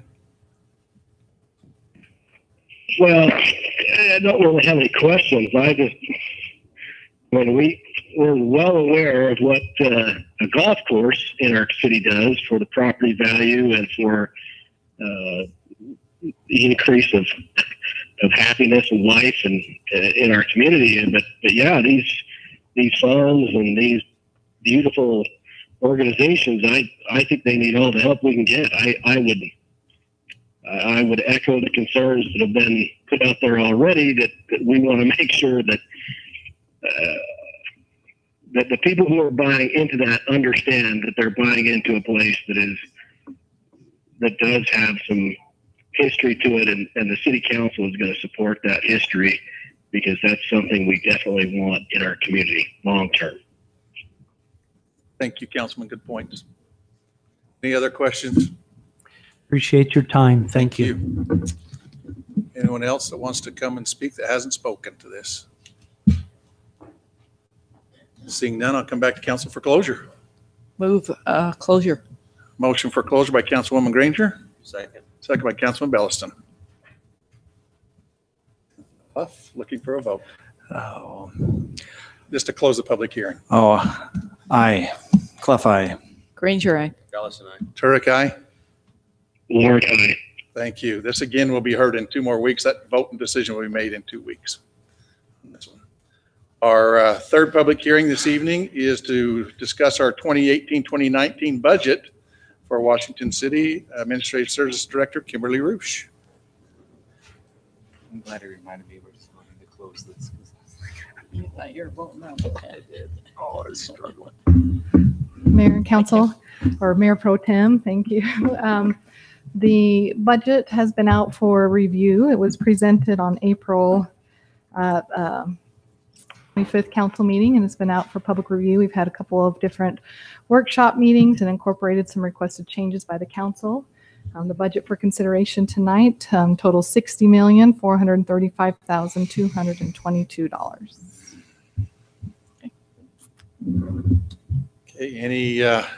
Okay, any questions? This is a public hearing. We'll open it up for the public to if anybody here would like to speak to our proposed budget for 2018-2019.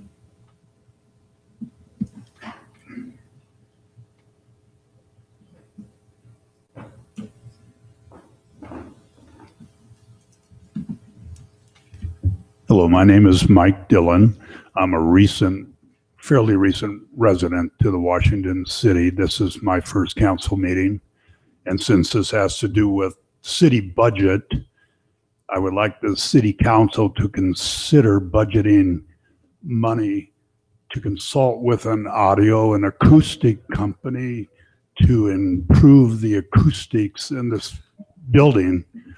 We cannot hear hardly a word. Thank you. Thank you. Good points. We're working on the chairs from what I understand. So it's step at a time. Well, that's good to know because a lot of that we do here fine We up do here. We don't really fine. realize down there, obviously. So thank you for bringing some of that to our attention. You hear that? Thank Anyone you. else to speak to the budget? Knock, I'll look for closure of this public hearing. With that, Mayor Pro Tem, I'll make a motion that we close the public hearing for consideration to adopt the 2018-2019 fiscal year budget for Washington City. Second. Motion by Councilman Belliston, second by Councilman Clough. Clough, aye. Granger, aye. Belliston, aye. Turek, aye. Lord, aye. Maybe mentioning that this isn't the only public hearing we've had. No, we had a public hearing. Yeah, we had a public hearing. How many layers since February, January? So there's many layers of understanding we'll move on to item 8, our ordinances and resolutions. Our first one is consideration to approve a resolution adopting the 2018-2019 budget for Washington City. So this is our adoption of our budget. We've had a couple of months of discussion and discussion with our department heads, and it's been a fun process. So we'll look for a motion concerning our adoption of our budget. This includes some adjustments we made last night. Yeah, and they got Got 'em. kind of late. Got 'em. Just double checking. Okay, Jeff, we had a little bit more, so we went down the I kind of gathered that from the capital list a email. little I further. gathered that from the email that we had a few more funds than we originally, it was a good thing. So we'll look for a motion concerning our adoption. I'll make a motion that we approve a resolution adopting the 2018-2019 fiscal year budget for Washington City with the changes that came from last night's workshop meeting. Okay. Go ahead. Motion for approval by Councilman Belliston, I'll second that. seconded by Councilwoman Granger. Clough, aye. Granger, aye. Belliston, aye. Turek, aye. Did we have any resolution on the conversation about an economic developer? That's in the current budget, correct? That is in the current budget. That is correct. And so how much are we fully locked into that at this point, or are we considering just exactly what direction we're going to go there? I know there was concerns from multiple I think what councilmen. the answer would be that the budget would contain those funds. Then it would be at the council's discretion as when and how we move forward with that. Obviously, that doesn't mean you have to spend them that way, but you can't overspend them either. You're allocated that direction, but yeah, that's kind of where it sets it at this point. I think we talked about yesterday the need to have some dialogue about that too. So I know that was something you wanted. So okay. What would be the next step in that process then, as far as the council is concerned? The creation of that job, that position. Well, this just created. But I mean, specifically, how does that come to the council? Is that yeah? So that the next, could possibly be a department head to move on that with, or does it actually come to the council? That job at this point the position becomes available. The money's budgeted for it, but the council could have more discussion if they want to have discussion creating the duties, if you per se, on that. Right. Duty and direction. I mean, I'm not certain that we have any kind of consensus on that position and the direction we're going there. I think that's something the council can have further discussion on. Certainly, all this does is budget monies available to create that. Should we have that desire? Okay, thank you, Lord. Aye. All right, that was an aye from Councilman Ward, so that motion passes unanimously. Our next ordinance and resolution is a continuation of the consideration to approve an amendment to the Washington City Code, Title and Chapter 1, Section 6 Fire Code in its entirety. Fire Chief Matt Evans. Any discussion, any questions concerning this? This is one that we've discussed. Yeah, it came up and you obviously we've didn't had make our your public, packet, yeah, so you we've had weren't our able to look it public over. hearing So there. I just wondered hopefully, if anybody had any questions for you. no, it's in there today. So hopefully you had all that. So. I think we're fine. Okay, I'll look for a motion then. I'll make a motion that we approve the amendment to the Washington City Code, Title 8, Chapter 1, Section 6 Fire Code in its entirety. Motion for approval by Councilman Belliston. Second, Clough. Second by Councilman Clough. Clough, aye. Granger, aye. Belliston, aye. Turek, aye. Lord, aye. Thank you. That is unanimous. Item C is consideration to approve an ordinance adopting zone change request Z-1809, a request to amend the Brio Plan Community Development PCD by making changes to the conceptual site plan map, the circulation plan map, and the phasing plan map. Applicant Cole West. Thank you. The 2-week holdover is now complete. This item is ready for council action. Just to, again, catch you up on the process. It went through the Planning Commission at their May 2nd meeting. The Planning Commission unanimously recommended approval of Z-1809 on this zone change to amend portions of the Sienna. It shouldn't be Sienna Hills. It's the Brio Correct. PCD project plan. So do you have any questions during your 2-week time? I don't think we have any questions. We understood a lot of the comments that came forward, dealt with homeowners association needs and desires and some of those things, and we hope the developer heard those. There are many things we found out that there's much we can't handle as a council, and hope that the homeowners seek the developers, communication a little bit clearer on some things. So. And I did take very seriously, Reed Scout, the developer. I did take real seriously what we talked about, and I've brought our head of our marketing department. He's going to give us a few minutes about our area. Yeah, I don't manager. think we need to hear anything as far as that goes. This is the marketing. I think that you heard from the council that ultimately the marketing needs to be what the plan contains, and be straightforward with that. But I don't think that we want to burden the council with what your marketing plans are, because they could walk out the street and change at that point. So, And I appreciate that. And we heard everything.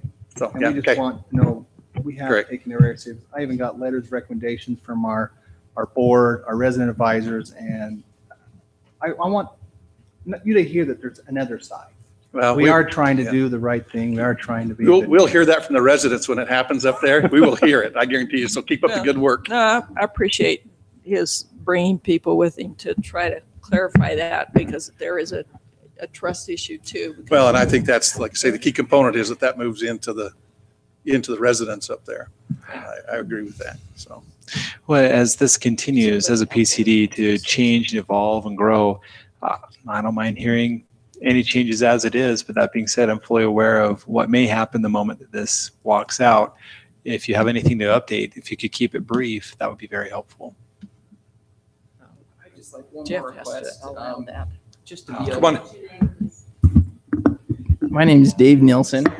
I'm the president of Coal West Home, and we've just got a lot of feedback, and we've caught word that a lot of negative feedback is specifically coming up in front of the council, and just like Reed mentioned, there is another side to the story, and I think what I'm most concerned about is we have a lot of good things going on in Brio.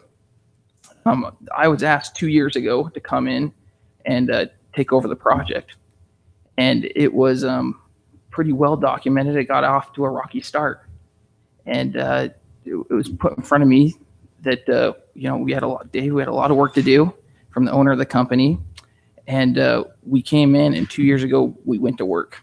And the first few months that I came into the project, there was a lot of one-on-one meetings in residents' front yards and residents' living rooms and residents' backyards, many of them who come today and express concerns.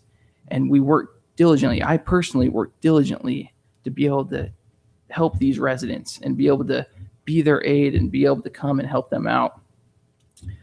2 years fast forward, right? And as I heard those problems, one of the first things I did as I saw these going on is I immediately started sending out ratings. And there's a company called Avid Ratings, and we pool our customers, and a survey goes out right when they close, and then a year later. And I thought, we've got to get some data behind this and be able to see how we can get better as a developer and a home builder. And so we did that, and I have 12 months of data. We started in the spring of last year, and I have 12 months of data from there. And we have 57 surveys have gone out, and 41 of those surveys came back. So amazingly, without even pushing these residents, they come back and they give us feedback. And I will tell you that 88% statistically of our residents are classified as satisfied promoters of this community. There's great things going on in this community. Just last night, we had a great event where Governor Romney came in and spoke to 140 residents. You can go out to that pool any night and be able to see families and grandparents and grandkids swimming in that pool, having a great time. You can go out in the morning, and there's great pickleball tournaments. And so I think our message is, and we're fearful that you're hearing from the minority, not the majority out there. You understand, anytime you change a development, we get emails, we get people showing up that said, hey, I was sold one thing and now I'm being sold a different bill of goods. Yeah. Right? Because, and I get it, developments evolve and all that. But Yeah. you guys wanted to take the church from the south end, move it to the north end. There was an area of single family homes that went to multifamily. And every time you have that, you're going to have those people that come Absolutely. out. Hey, look, I was told one thing and they're doing another thing. Dog park comes to mind. Yeah, that's what came up 2 weeks ago. The dog park is a great exhibit of what goes on in Brio. And let me just speak to that very quickly.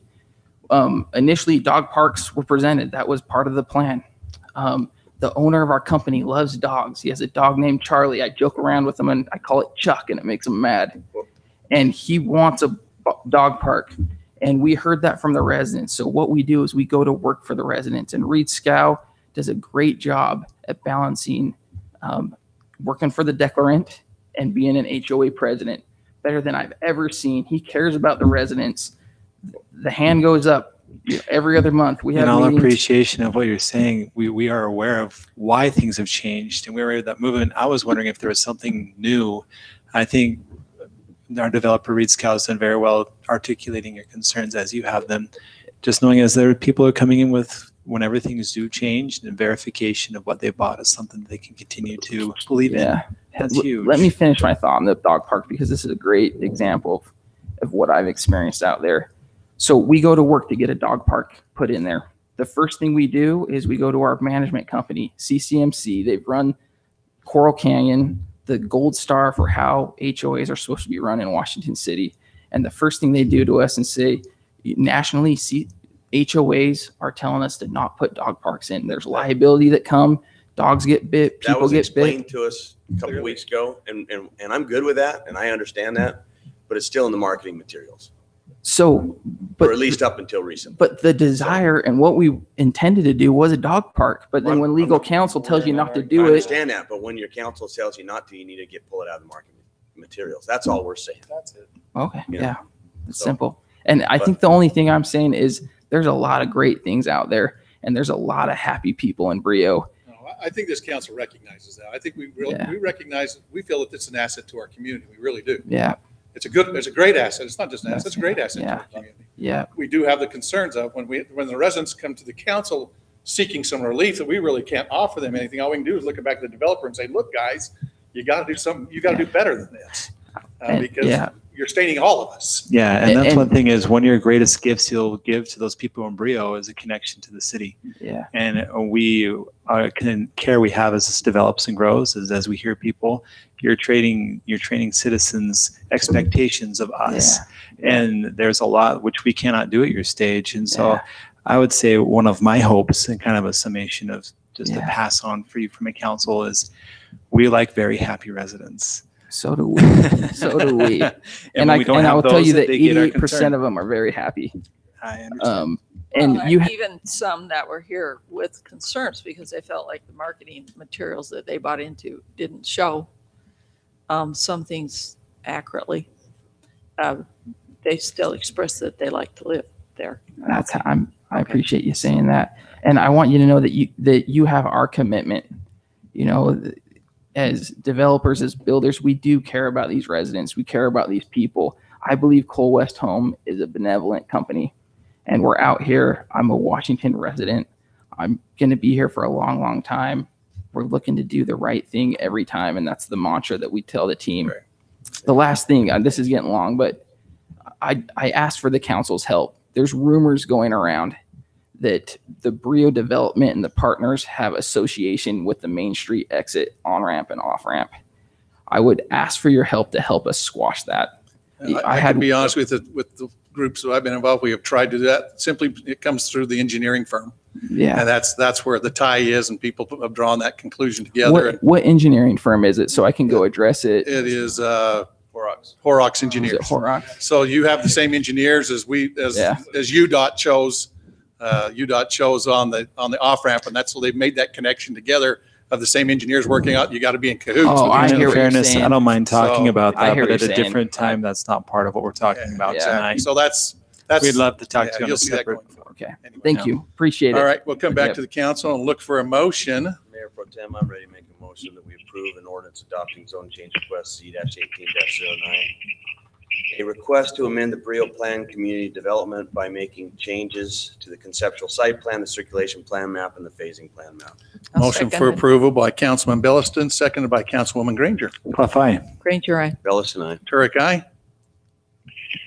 So I didn't have a chance to comment earlier, so I'm going to throw this in right now. But the comments that were made by the developer, in my mind, fit a kind of a standard refrain of organizations that have problems and haven't really recognized them. We're doing lots of good things, and we have some people saying good things. I'm sorry, he didn't really address any of the issues that were brought up by residents who actually had legitimate documented problems that we all recognized, and they were pointed out to them. I'm sorry, but you're coming off as you're really coming off as if you're just not hearing the issues and the complaints that are being brought forward. I have some other concerns, Lord nay. Thanks, Councilman Warden. I apologize that I didn't come back to you for discussion prior. I apologize for that. That's all right. You know, I have no problem just getting my words in someplace else. I would like to be satisfied. There was one issue that came up last time that the acreage for parks was reduced from what the acreage had been approved. Did that get satisfied? Yeah, we didn't redo it. It's just they didn't show it on this map like they did, but the acreage is still, that exhibit did not get touched. Okay. They're still responsible for the I can't remember if it's 4.2, 4.7. Whatever it was. I have lots of numbers in my head, but I know it's 4 point something.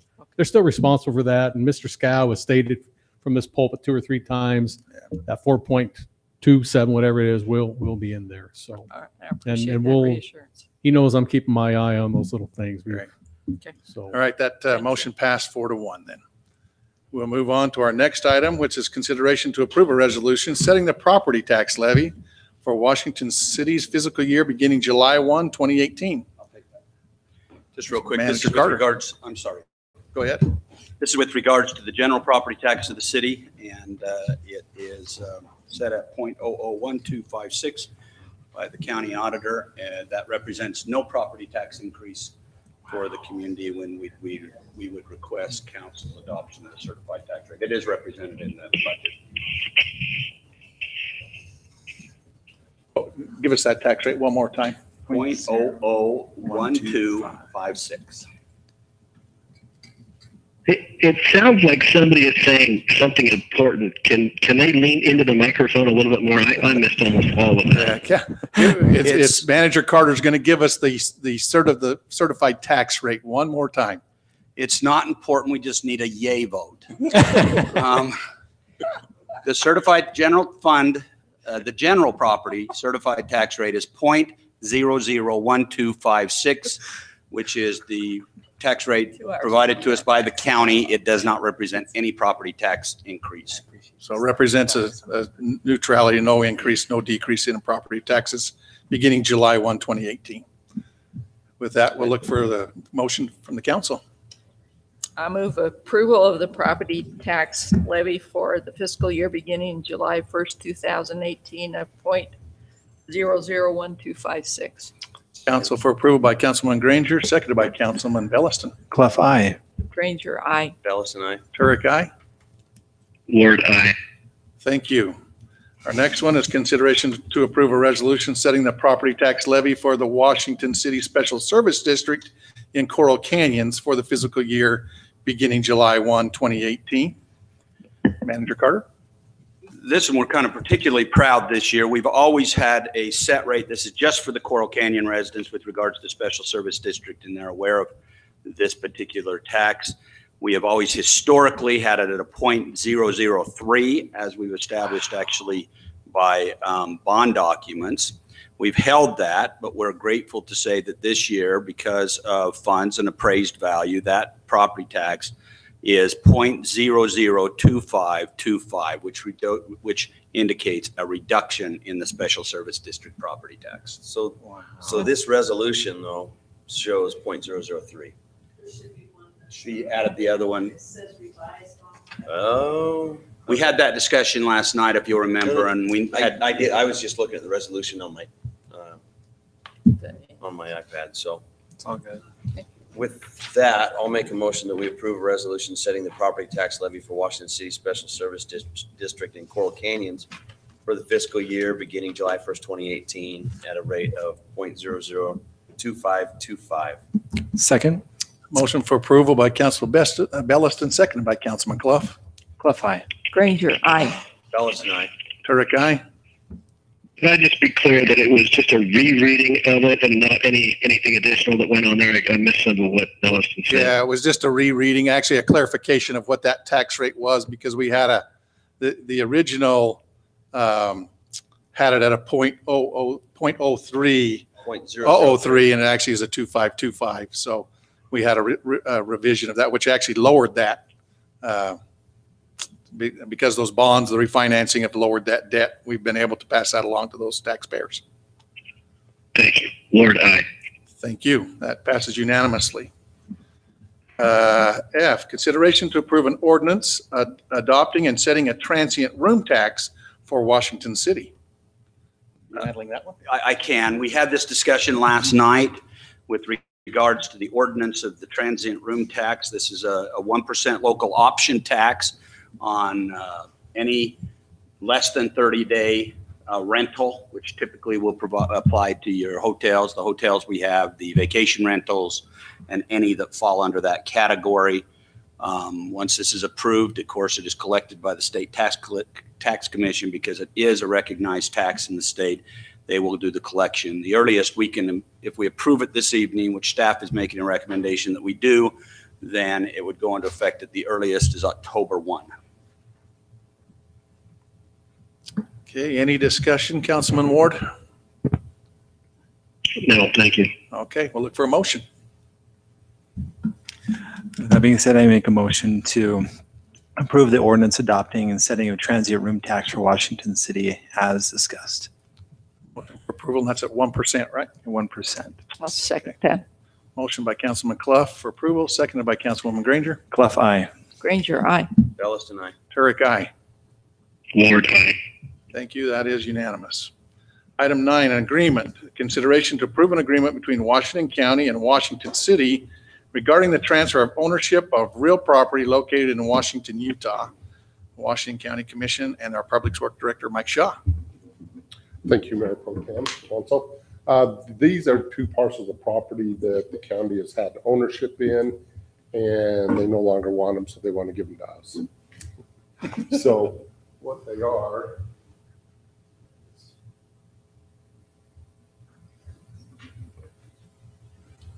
Well, that second one's a huge piece of ground. Talk about giving. Yeah. So this parcel here. This parcel here is on 300 East. It's all hillside. When we did the widening of 300 East a few years back, we actually had to acquire part of that parcel. Oh, it's the green little square Yeah, it's there. just that. The south end of the hillside right there, right across from our dog park. So it's not a useful piece of property. It's hillside, can't develop, but I can't understand why they'd want to give that up. I can't Seriously, either. land is so valuable here. Surprising. Imagine the lawn chairs you could put on that property. So that's one of the parcels. Are there any issues with it? Drainage issues? Anything else? The hillside, but it's all part of a little bit. We clean it up anyway. Yeah. Do we? Yeah. So the next piece, I think, is the cleanup of the survey. So what it's doing is it's giving us the corner radius. Oh my gosh. Swig. Can you zone that commercial, you know? I don't even think you can put a telephone booth on. So if you you could get a look hydrant on it, could you? If you look at the black lines on there, that's the existing property lines. So there was like a no man's piece, which is the radius. The property lines are off there. If you can kind of just move those lines, you can see that that is the radius of the curve. And I guess that's how the county probably ended up with it. It was a bust. Probably no man's land, exactly. Yeah. Why wouldn't they have given it to the homeowner?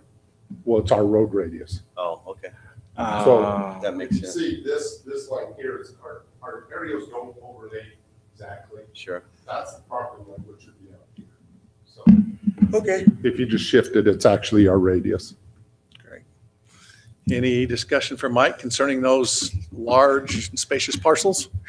Hope we can handle it. I'll look for a motion then for the agreement. I'll make a motion that we approve an agreement between Washington County and Washington City regarding the transfer of ownership of real property located in Washington, Utah. A motion is for approval to receive that property from the county. Councilman Belliston, Second. second by Councilman Clough. Clough, aye. Granger, aye. Belliston, aye. Turek, aye. Ward, aye. Thank you. That was unanimous.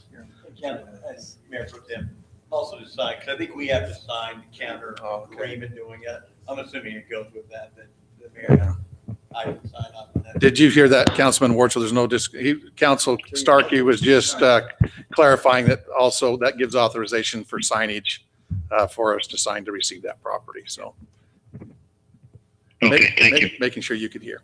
Item 10 is a memorandum of understanding, consideration to approve a memorandum of understanding between TDS Broadband Services LLC and Washington City regarding telegraph and Main Street fiber installation and TDS power supply point. Power Director Rick Hansen. Yeah, Mayor Pro Tem and Council, this MOU, Memo of Understanding, basically we're going to TDS approached us for a need for a power supply point up by our Main Street substation. As you're aware, we've been working on different pieces of getting a city fiber system going. And so we looked at an opportunity basically to exchange the costs associated with that meter point by the existing sub for 2 segments of fiber, one that would run up Main Street, basically from the Main Street sub to this building. And then the second piece is from the Staley sub to this building as well. And the value is roughly $7,500 either way. And I think both. Pretty even trade then as far as. Yeah, I mean, that's the intent. Hopefully it should be a win-win for both of us. And then it gets us really close. You've probably seen the Public Works working on conduits to facilitate these segments of fiber as well. So that's the purpose of the MOU. Any quick questions for Director Hanson? And Mayor Pro Tem, if we could authorize, if you approve it, if we could authorize the power department head to sign on the MOU as opposed to the mayor, I think that'd probably That'd be appropriate. appropriate one? Yeah. Okay. Councilman Ward, any discussion on your end before we move for a motion? No, thank you. I'll give you first chance of a motion. You want a motion? I'll help you out, Councilman Ward. I'll go for the motion. I motion to approve a memorandum of understanding between TDS Broadband Services LLC and Washington City regarding the Telegraph and Main Street fiber installation and TDS power supply point as explained. And authorizing, instead of the mayor being the signature, Power Director Rick Hansen being the signing body. Maybe Motion. Councilman Ward Yeah, will I'll- approve it. or I was going to check say, it. I'll give the motion by Councilman Clough. Councilman Ward, would you like to second that? I'll second it. Yeah, Councilman Ward seconds that. Clough, aye. Granger, aye. Bellis and I. Turek, aye. Ward, aye. Thank you. All righty. Item 11 is report of officers from assigned committees. Anything to report from your assigned committees? For me, the youth council is shut down for summer, so I don't get to sit there in the Covington home. As a somewhat of a response to where we're holding this, I know that there's always a lot of concern of any way of improving the facilities where we hold our council for the youth. But they've been doing a lot of service projects in our last meetings to try to clean up things and make that Covington Mansion look better. The other one that I report back is the mosquito abatement, and my goodness, what a crazy concept of how we have to make sure that certain places don't spread. We had an outbreak, not really an outbreak, gotta be careful how I say this. There was a measured amount of mosquitoes that could have had things that could be spread in Treasure Valley, and they had that with some new technology squashed within a week. And so they have some very active bug traps, and the bug traps are being expanded to a GIS system to where now their ability to track things and make sure that they're up to date with any possible threat to our public safety is just handled. And they were able to do their updates at a reduced cost. So they got it for like $30,000 cheaper than what they were expecting. They were expecting this new GIS company to tell them it would be more and more, but the price kept going lower and lower, but the quality of service is outstanding. So just to report back that our ability to monitor the mosquitoes has really gone up. And if we ever have an area that we want them to look at, please let me know and we can pass that on, and they'd be glad to track any areas. So if there's any word you hear if there's concern of mosquitoes, please let me know. We'd love to set up some more traps and see what we can do to contain that. Great. They've always done a great job of being on the front end. Generally, they're treating possible problem areas. And that's one thing they've done so well, has actually been proactive rather than reactive. Right. So, great. Anyone else? Councilman Ward, anything to report from committees? Not at this time. Thank you. All right, we'll move to our city manager report. Just a few projects I'll update you on. Our water project we talked to you about, the tank and pump are online and the booster pump is being worked on, and we're hoping to have that started up by the end of the month. This is the one up at the Green Springs area. You should have received today, I believe, Denise, the irrigation stuff should have been. What's?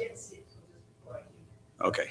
All right. So the irrigation stuff is here, and we'll drop that into your boxes. Okay. We're anticipating a workshop discussion on July 10th. I just wanted to make sure you know that that's going on. With regards to Merrill Road, we have 2 properties that we're scheduling for closing on Merrill Road, and 1 property owner that we're getting scheduled time with the ombudsman. So the ombudsman has moved in on the other property owner, and that's good. That's good. That'll be good. We're working on we received the federal aid agreement from UDOT with regards to milepost 13, that extension up the Green Springs area, and we'll be getting that ready to go to hire the consultant for the environmental study on that lake up there. How long will that environmental study take? Mike?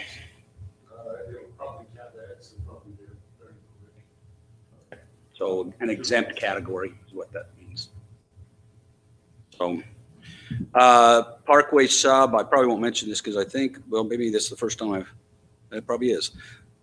Parkway sub was loaded today. Okay, so the Parkway sub is loaded today, so that's good. That we can almost say we could probably, and the light stayed on. That was one of those booms that were heard this morning, was nothing to do with that. So what, the good news is we've repainted it. It's not blue anymore.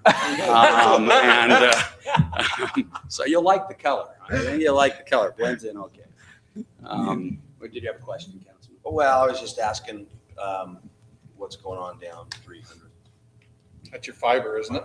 Oh, yes, fiber. That's it. Same thing with Main Street.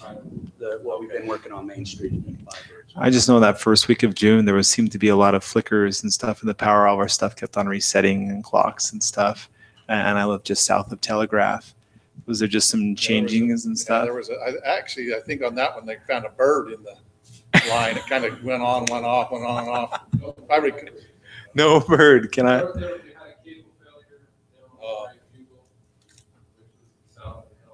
Okay. Well, then your city reporter reported here correctly because he said the fire department found birds in the wire. Yeah, that was. I'll tell you that we got to the bottom of that. Blaming the birds. Blaming the birds. It's going to be a confirmation of what you already know. Okay. There was a reliance upon social media. Oh, okay. Never mind. I apologize for And, well, it was our fault for having a reliance on social media because somebody thought they had seen it and it was not accurate. All right. Thank you. But on that note, I mean, these are hot temperatures. This is a heavy load early for us. The equipment gets saturated. That doesn't help either. And so, we'll just keep watching it. Of course, we got the gen plant too that will kick on when the spark spread or the pricing hits. And so we have that. That's a great asset as well. And then Mayor Pro Tem, probably the only thing I would ask, just if there are any questions with regards to the issue of the concern about E. coli. If anybody has any questions with respect to that in the council or staff. My only thing with following up on that is my absolute appreciation for steps that have already been in place. There's always things that could be learned to be better ways of responding, but I cannot say anything negative, honestly, in the way in which we responded. I appreciate staff being available to help me as I got stuff in and supporting our staff in ways which we made sure that information was cleared. We verified that there was not a health issue, working in cooperation with the Southern Utah Health Agency or however that goes. I am just thrilled. I appreciate so much the way in which that was spread out because my biggest concern on that was just like birds and wires and things, right? We get these best intentioned information. And the way in which we handle it is so crucial for the image of our city. And I couldn't have said how it could be handled any better in immediately responding and connecting with things. I really appreciate it. So I know not too often our staff gets that high five, but I was blown away. It was so good. Thank you guys so much for jumping on that and being a source for us and also to the whole community and the way you responded the best way you could. So that was very awesome to watch. I appreciate your efforts. I think the good thing. Did they find this source? We've not heard. No. They're going to keep their website that we refer everybody to updated. And so, of course, they're the experts. So we're referring everybody to them. Yesterday, when, of course, it hit its peak, I guess, of interest, we really only we had 3 calls. We logged them, 3 calls into the utility office. And then immediately when the press release was placed, now it was at the end of the day, so I wouldn't say it dropped off because it did, but when it was placed, we've had nothing today. So I think that was, well, we do also, correct, Councilman, we appreciate the efforts and the partnership we've had with the Southwest Health. They are the experts. We are referring people to them. And of course, our heartfelt sympathy and condolences go out to, a family who, irrespective of source, it's a traumatic thing.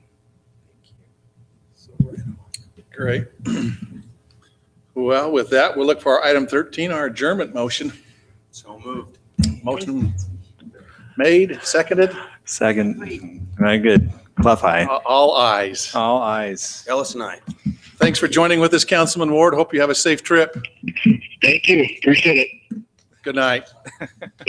So where are you? Councilman Ward, you still there? I am still